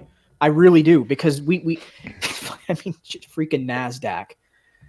Oh God, I still have to digest this. I'm gonna have to. Yeah, man. Again, just talking from I mean, speaking of it from like you said, a business sense, Chase, it's something that it's great to see that from a source like that, because then it confirms the ideas that I even had on the fact that Stadia being a platform that allows these developers and publishers to retain ownership of their games completely all the way around. It's about money. Who would pass up on an opportunity to put their game on a platform like this, and to see that, looking at this technology, Google is miles ahead of the competition. You want to be the first to get there. You may not be the first to get your game on, but you want to be in talks. You want to build these contracts. You want to start some negotiations, because this allows you that opportunity to really develop the games you want and gain the profit and retain that profit, without having to go into the things like microtransactions and whatnot. You can focus on making great games. Of course, you're going to still do that, but you're going to keep that money, and that's a major deal for these companies as they get into this even newer era of graphics rasterizing. It costs so much to develop these games, man. You don't want to lose any dollar, to this. So that's a good point. By the way, I mean, obviously NASDAQ, like, when it comes to sources, this I think is pretty top tier. Yeah, in terms of who could say it. Absolutely. Gold status. And here's I kind of skipped over all money. Yeah, I skipped over this because I was looking for the 450 part. But here's how the article starts off: that Alphabet's Google division, Google, and when I say Google, they like put the stock tag on there. Division Google announced that its online video game service Stadia. And before I continue, the fact that NASDAQ, which is dealing with the stock market, the fact that their article here, which they don't deal with video games, is so accurate in terms of the actual information about what Stadia truly is is just astounding. So let me continue. Stadia will be available for free. This is yet another step by Google to help people stay calm during the pandemic. The company stated that Stadia can be accessed at no cost for 2 months. Service is expected to be available to the 14 countries soon. So at the time of this article, they were talking about when Stadia was kind of rolling out the service when it came to the signing up part of it. The users who sign up will be able to play 9 games, including a Destiny collection, and have the option to buy more titles if they wish to. So they're kind of letting you know that they're not just giving you these games and you have to keep subscribed to it. You actually buy these games. And the latest move is in sync with its strategy of expansion in the gaming market. We believe the move will also bolster the adoption rate of Stadia going forward, in turn enhancing the company's top line growth. Boom. That's the line. Yep. Read that again. That's the line. That's right. it. Read it again, please, please, please. I'm sorry. I'm getting excited over here. I'm almost there. The latest move is in sync with its strategy of expansion in the gaming market. We believe the move will also bolster the adoption rate of Stadia going forward, in turn enhancing the company's top line growth. That's it. That is, I listen, folks. If you know anything about stocks, for them to say that line is a freaking mic drop. I swear to God, it's a mic drop. It's a mic drop moment. This is going to be a massive MM. I might even have to I know the special guest on tomorrow, but I may have to do a special hour at 11 a.m. and have some people on for this, because we really got to dive into this tomorrow. It's a massive bit of news. It really is. I'm glad it broke here, because this is the place to be talking about it with these awesome folks and the different takes that we have. But holy shit, what a crazy bit of news. I'm sorry, Brian. I'm still just geeking out over it. I'm good.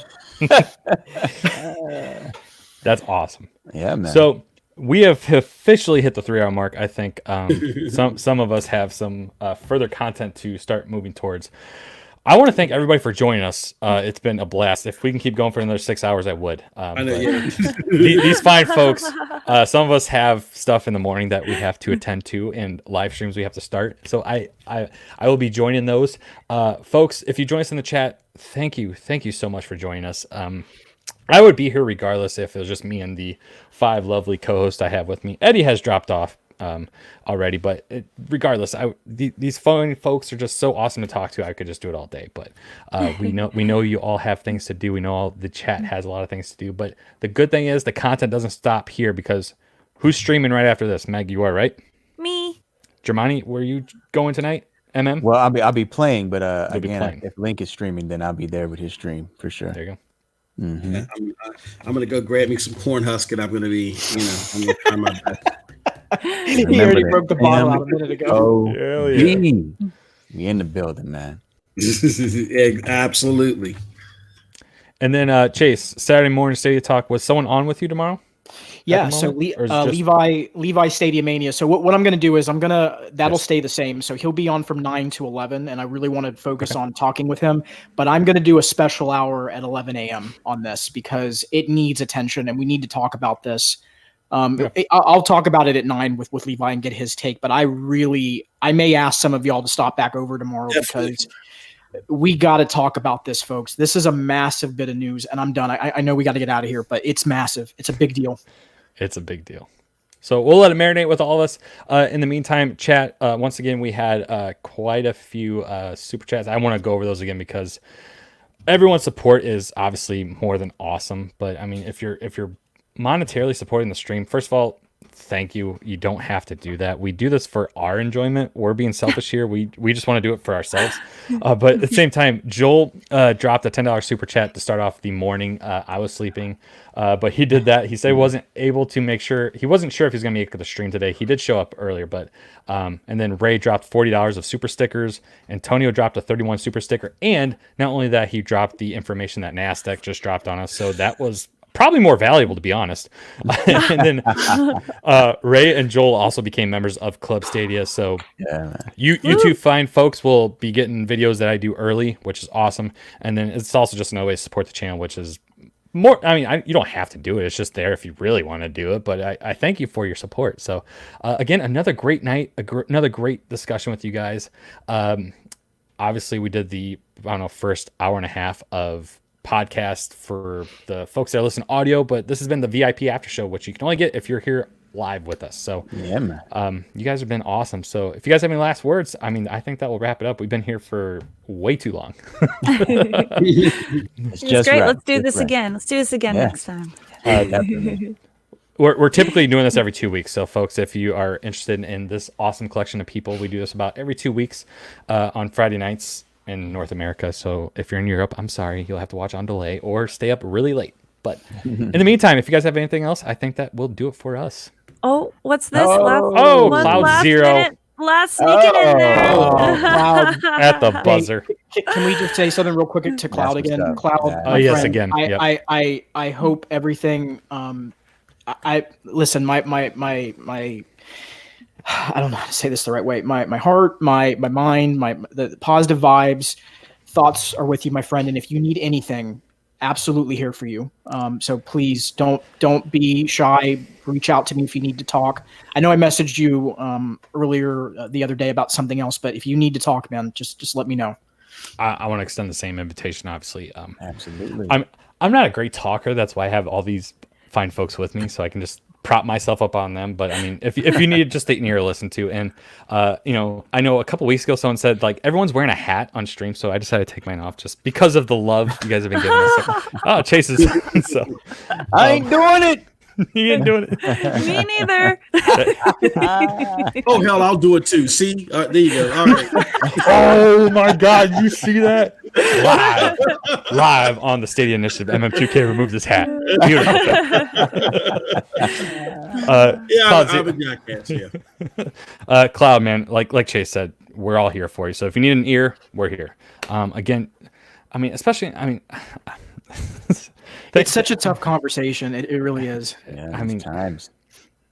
it's Times. so I mean, thanks for your support. I mean, obviously there's bigger things in the world right now, but I mean, obviously we appreciate what you do for us too. And again, if you need someone to talk to, we're always here. And of course, you are definitely always a part of this community. And you, along with so many other people, have just been. I mean, Chase talks about it all the time, but I've never been a part of something that's just been so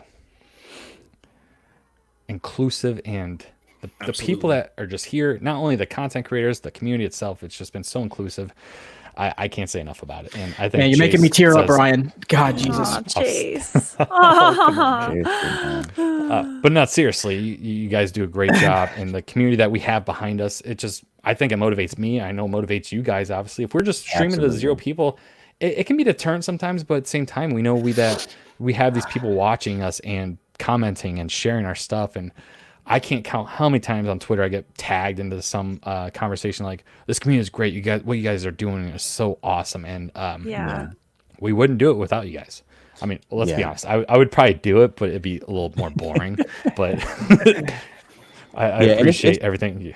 Yeah, and it's the quality of the members in the community. You know, they're outstanding people, man. It's just, again, even for me, just Chase and I were having a conversation a bit earlier just about the things that go on behind the scenes away from the gaming and just our families. And it's tough, man. We're all going through some incredibly tough times, man.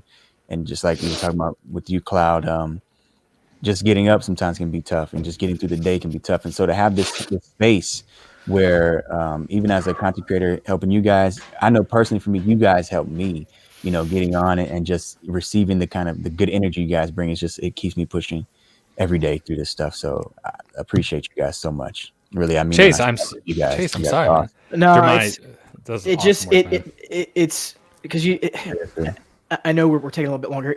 Guys, it hits, man, because this stuff is just it's straining on everybody right now, man. It really is. And me and Germani he's right. We had a very it was very personal talk about just life and just things that are going on right now, and just everything that's going on. It just reminds me how amazing some of the folks are in this community, and people that have reached out and talked with me. I've tried to talk with others, and we just got to be there for everybody. So I'm emotional about this because it's just people. I'm seeing genuine, like, loving and caring people, and you don't always get that in your life. You know what I mean? Like that's why I'm emotional, because damn, man, I don't want to get real, but when people shit on you for your life and you've dealt with just hardship and other stuff, you get to a point where sometimes you get a little bit like hardened, and you don't want to deal with people, you don't want to interact with people. And then when people start showing you kindness and they care about you and there's love, and I always try to be that way, because I don't want to be treated how I've dealt with in my life. It's just, man, I don't even know how to put it into words. And this community, I don't even know what to say half the time, because I'm just on here doing this for fun. It's not about money. It's not about trying to get clicks. It's not trying to get views, man. It's just about trying to like do what's right by people. And MM and me connect in that way, because I want to do what's right by people, man. Yeah. So this is just shit. It hit me. I'm sorry, y'all. Yeah, no, don't be sorry, man. That's real shit. Like I'm saying that when I tell you guys, I love you guys, man. That's real, because you guys are amazing. You guys are motivators. I mean, this the best of the best. We do this because we love this space. We love this hobby, and we love how it brings people together. And it's like a dream. Seriously, getting up and getting into this and seeing that kind of energy coming from people, that similar energy is just. It's like, man, and Glam Gangster, my wife, we talk about this when I go off stream, and she just sees me light up, when I talk about it, because it's like, it's just so amazing. For so many years, I've tried to get into a space where I can share the love for this craft that people do. The people going hard at work to bring us these incredible experiences and just have these conversations. And you go to so many spaces and you don't get that. And for this to just happen, it's like, I woke up in a dream, every day. It's like a dream, man. It's incredible. And, all of you, every single one of the people on the panel, what you guys are doing, the diversity we have, it's just, I'm literally in a damn dream, man. Seriously. It's refreshing when, again, someone like myself, who's wacky, immature, and all that other stuff. I own it. My wife reminds me every day. We all have that weird cousin in the group. It's okay. Exactly. It's me. I'm the weird cousin / drunk uncle / That's better. I like that. But it's refreshing to know that instead of debating people about their favorite piece of plastic, that you can be embroidered within a community that respects you, that wants to engage in fruitful conversation, and that are genuinely care about you. Look, there's people that I've worked with, that I've podcasted with since the beginning of this, that during my ordeal this week, or it was started last week, didn't ask me how I was doing, none of that stuff. But you guys, like, when I hop, I haven't heard from you. What's going? Everything okay? You know what I'm saying? Like, this is really a caring group of people, and you guys, this is something magical in a lot of ways. And the way Chase feels, it's authentic, because this is something that in my 30 plus years of gaming, I haven't seen. It's always rah, rah, rah, rah, rah. But these are genuinely good people here, and I love being part of this community because of that. You know what I mean? Yeah. So yeah.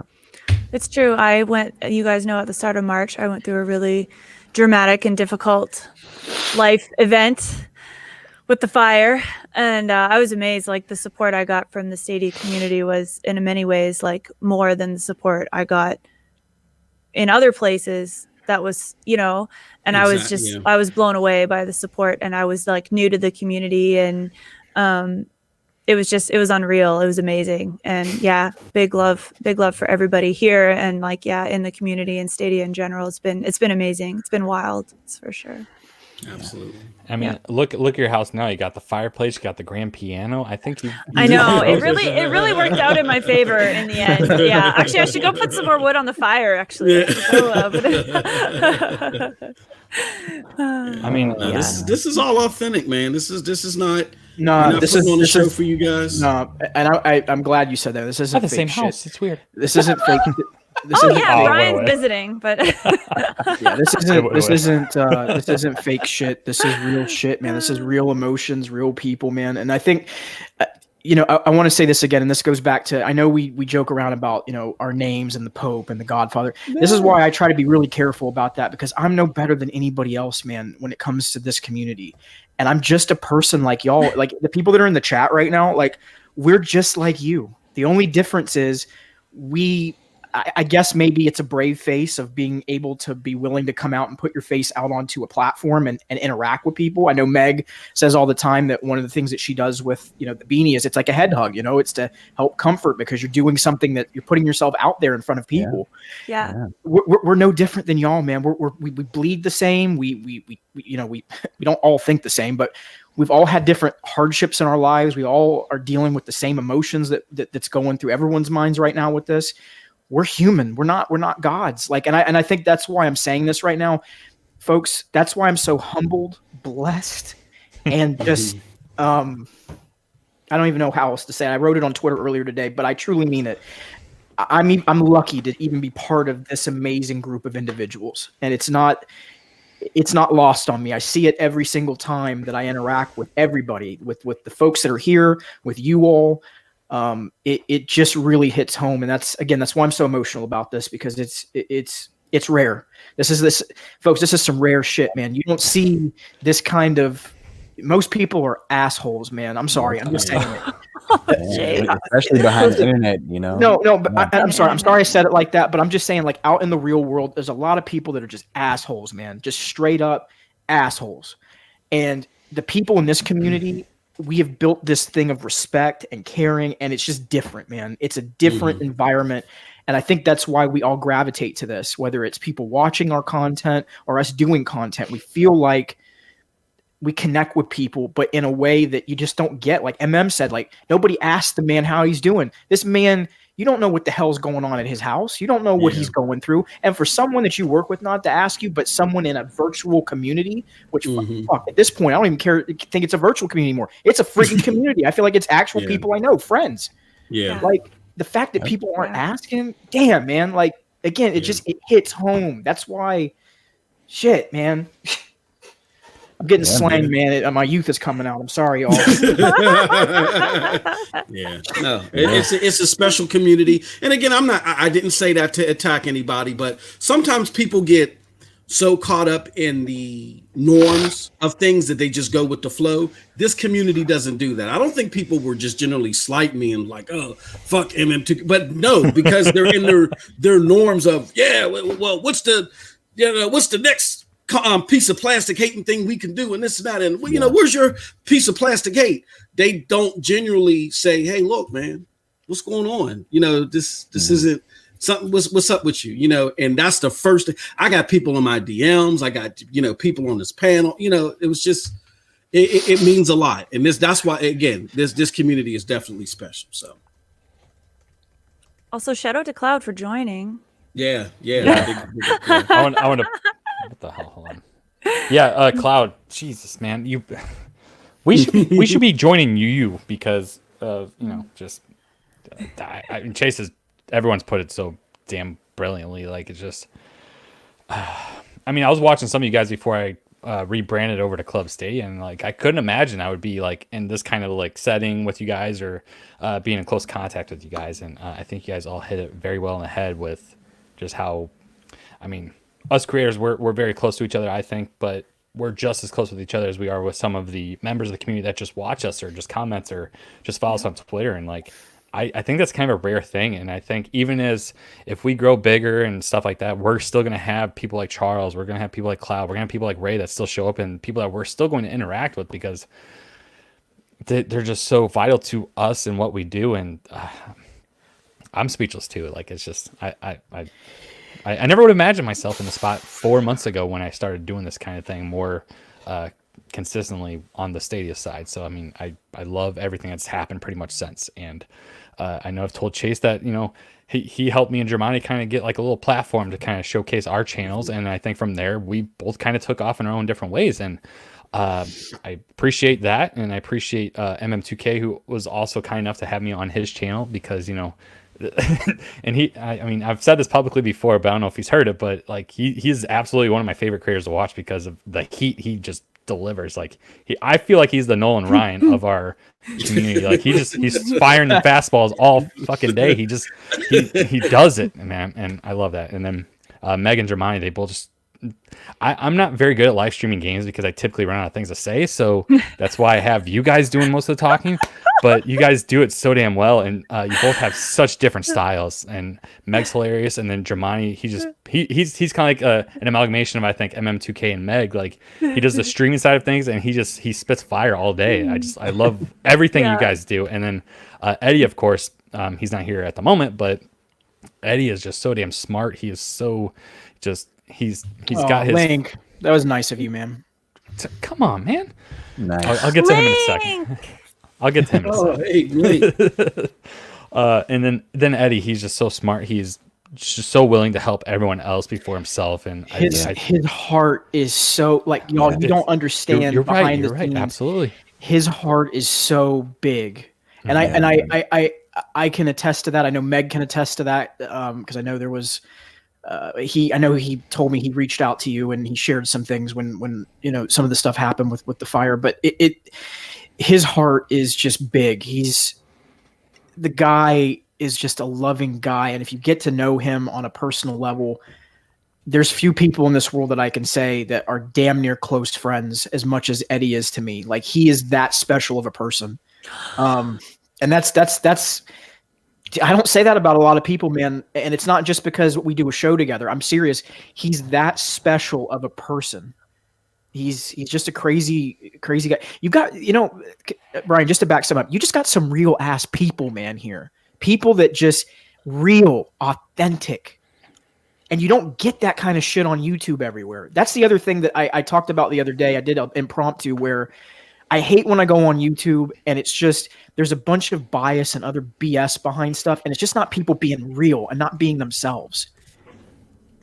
Uh-oh, Meg's shaking her head.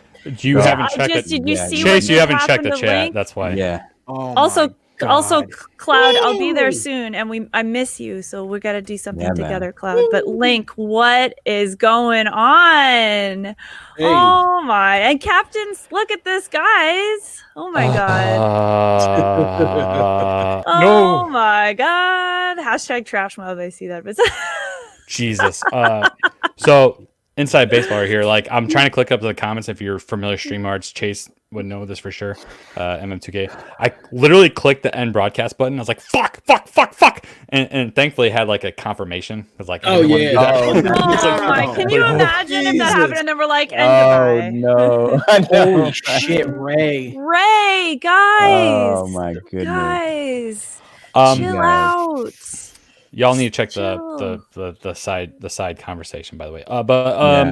We're gonna have to obviously go through this, but before I get to that, Chase was talking about Eddie. Eddie, absolutely. I know we're going to delay what they just did, but Eddie, seriously, he really does have a big heart, and yes.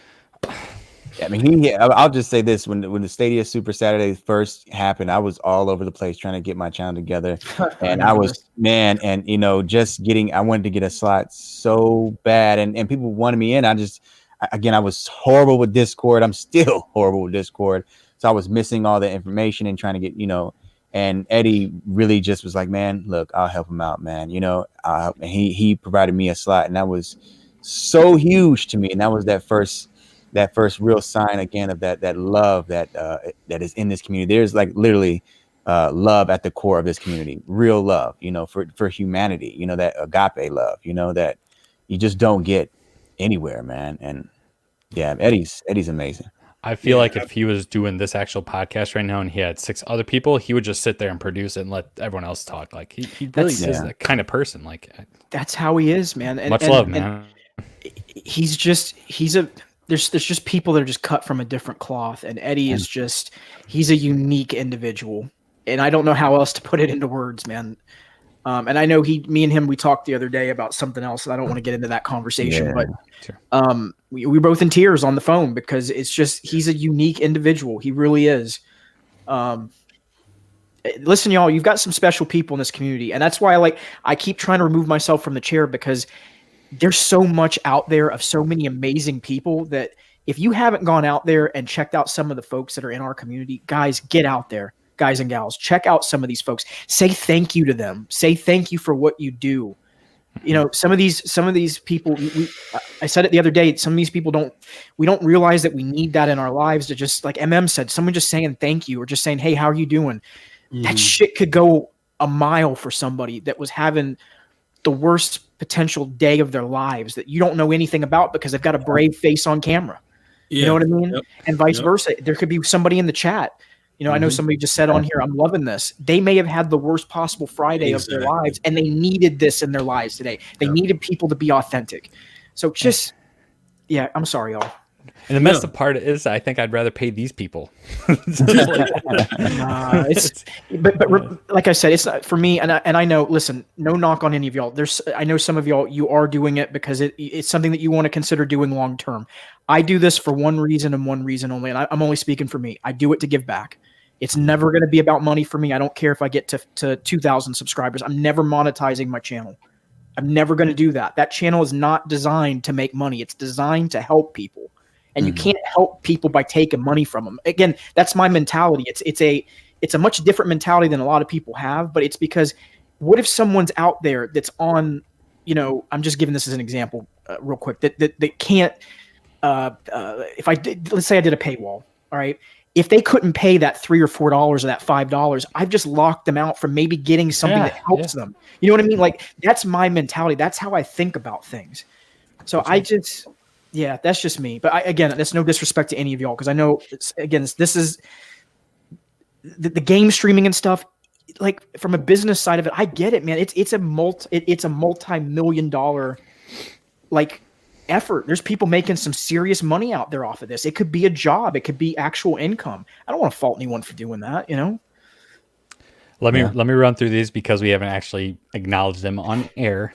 Link, as you can see here, became a member of Club Stadia. Thank you. I think he's either, I don't know if it's the third or fourth. Like, I've never had any members actually join, so this is unprecedented territory for me. So you're obviously directly supporting me by doing that, and I appreciate that. And as I mentioned before, I want to make sure that my crew here gets a little slice of the pie, because obviously you're not just giving this to me, because if you did, you would be doing this during my actual solo live stream. So I'm just kidding. But seriously, what's going on though is seriously ridiculous, because Link not only became a member of this channel, as soon as StreamYard says, hey, I'll show this, I'm waiting for it.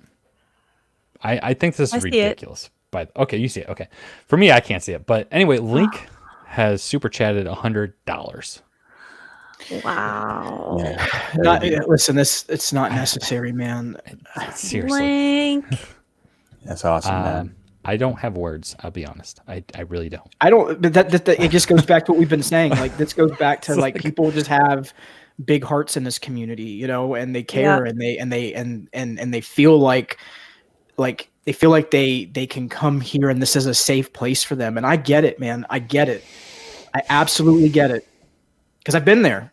I'm drawn from my life experience, man. Like, when Jamani's shaking his head, you know, we talked about this off stream. When people have messed with you and you get poked, the bear gets poked throughout the life, you get to a certain point where you just think that everyone's a jerk, and you just, you know, you don't want to deal with people other than you just try to be nice and say, look, I'm going to be nice. You go do you, but I'm just going to be me. But there's so many like giving people in this community that, like, it's a healthy thing. Like, I'm just seeing just a lot of love, man. And I'm appreciative. I really am. I'm really appreciative of it. Thank you, Captain Skid Marks. And I will say this. Shout out to Captain. Yeah, shout out to Captain Skid Marks. Thank you. I'm gonna say this, and you know, believe you me, we're not. You know, I know I'm joking when I say this. We're not going to take the money and all buy some proper 12, right? We're not going to do like we're shit. Trust me, the money. He's hell with you jealous bastard. No, we're talking behind the scenes. This is going to be put to good use. We can't really talk about it right now, but we thank you so much for your kindness. But definitely, this is going to be put to a very great cause, and you know, well, hopefully one day we can, you know, go into detail about it. But trust me, this isn't going to buy us some new Air Force Ones or some shit. We're going to definitely do some good with this. I now own all the Stadia games. I'm just Brian, I swear to God. But seriously, but seriously, MM's right though. We're going to make sure that because there are bigger things in the world right now. I mean, as I've said before, I'm working. I don't need this. And I think you guys are sending this to us as a group, which is how I've always viewed this, by the way. It's just, I'm still surprised. First of all, if someone threw $1 on there, I'd be like, holy shit, like, why would you do that? Like, that's awesome. Like, but the fact that that number, that Link put, and then Captain put, and then everyone else put throughout the stream, and by the way, that's not even the only one since that. I think Ray put another freaking $50 on here because he is crazy. Not only to become a member, he threw 2 $20 stickers and then a $50 sticker. Listen. I'm pretty sure at this point either he is drunk or he is accidentally clicking the button way too many times. Like, I'm trying to get it to work. It's not showing up. It's not showing up. Real talk. Ray. I know we've been joking around about the TGOS thing, and it's all just, again, just so we be very, very clear. It's all just for fun. It's for games. Exactly. It's not serious. But Ray is the truth, man, and he is putting in. And I want to highlight him in particular in this because he's been doing some awesome content, and you can see his passion in what he does, his heart. And again, this goes back to, you're seeing this in the community with all these amazing people. Cloud is another one that puts his heart and soul into the content he does. You see it in how he approaches things.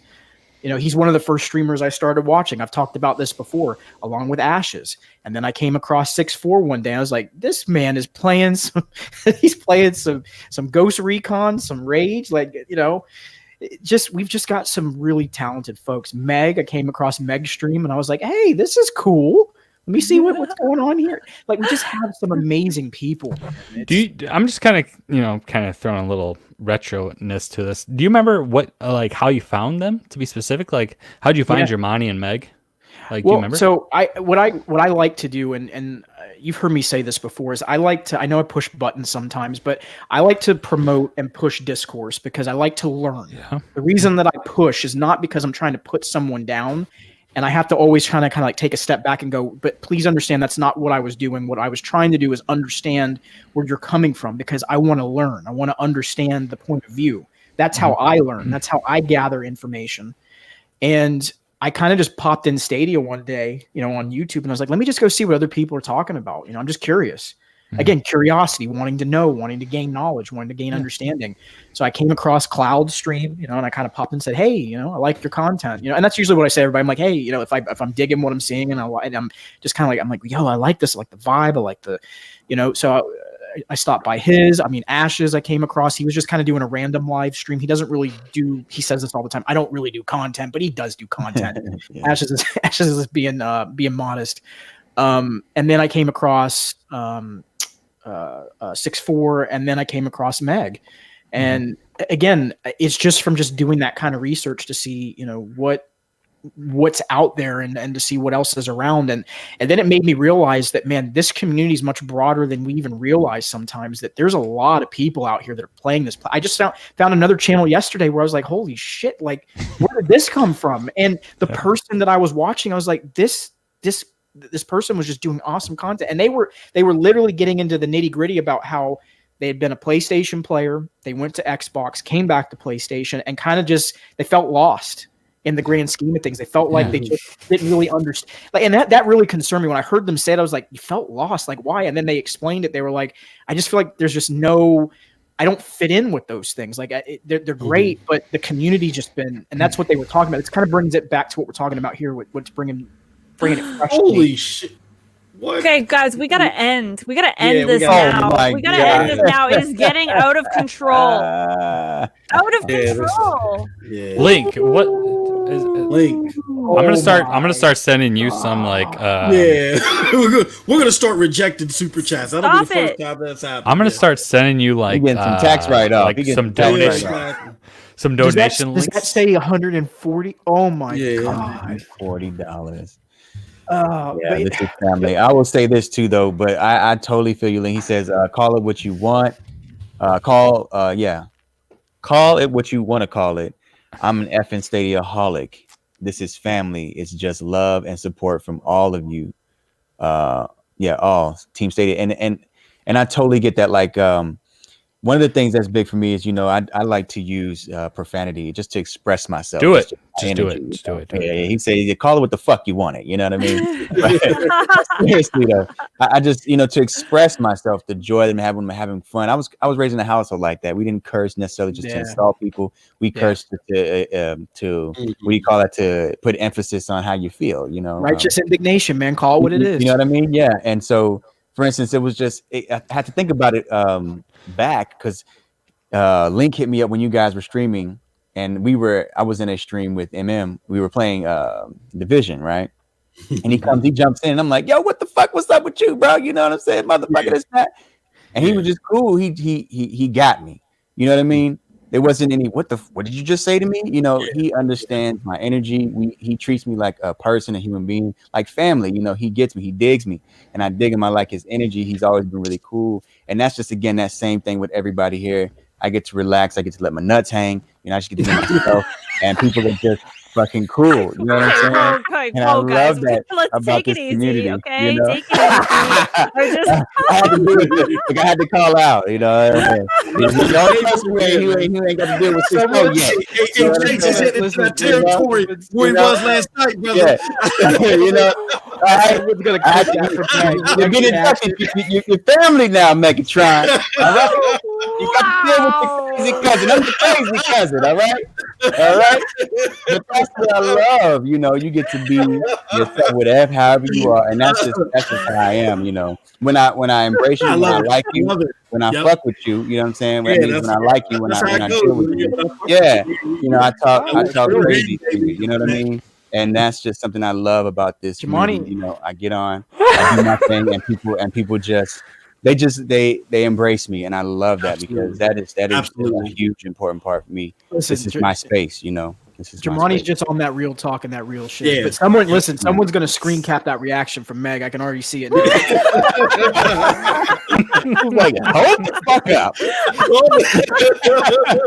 Like, not right now, Jamani, right? Like, Yes, I never heard that before. I never heard that. Listen. The wheels that I saw turning in Meg's head were slow the fuck down, motherfucker. It ain't 12 o'clock yet. Like, you can't be saying. It is here. It is here, so we're good. We're good. All right. Meg, if you're gonna do this after dark shit, you got to be ready. You gotta get ready. I know. Oh man. I just do a couple of my streams and jump in a few of my gameplays. Yeah, man. But that's what the fuck it's all about, man. And just shouts out to you guys and Link. You're fucking mad, man. You know what I'm saying? But we love you, bro.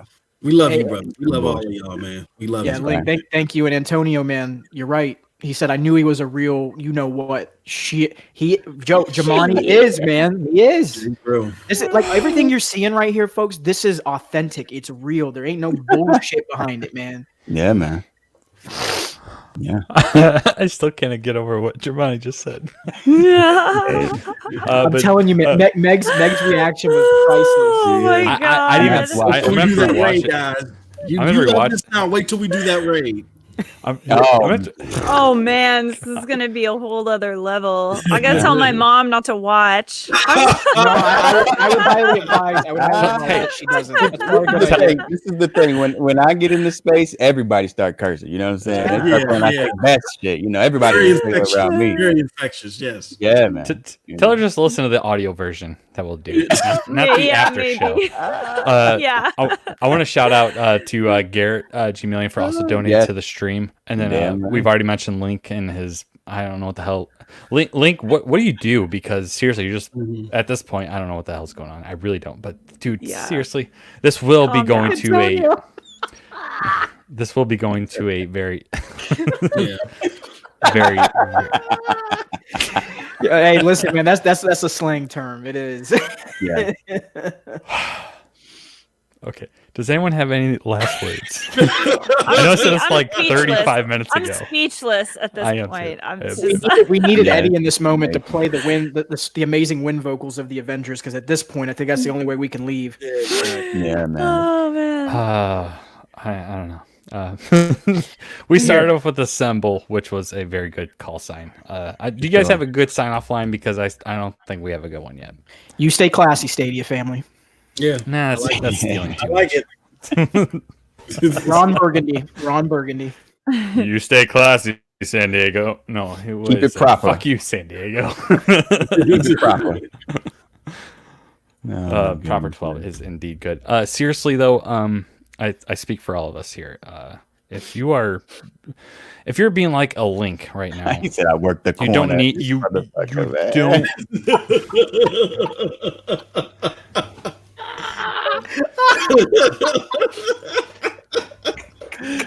I just saw it. Literally as you said it, I saw it. Oh my What did god. he say? Since I worked a quarter. Oh shit! Charles did say that. Damn it! Charles did say that. I knew Charles came up with it because I swear it's like, you know what, he did say something good. I wasn't him. I didn't remember. Charles did say Excelsior is a good end line. So folks,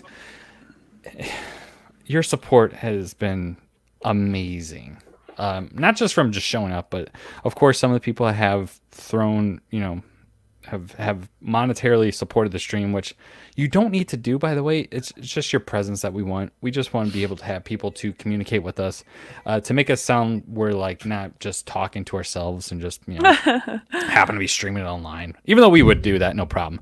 But at the same time, we do appreciate, once you know that, we do appreciate that it's going to be going to a specific cause that we're not going to talk about here on air, because but the real fact of the matter is that we do appreciate it. We are just flabbergasted. I'll just be straight up transparent here. I think it needs an update still because I don't think it's actually accurate. Okay, there it goes.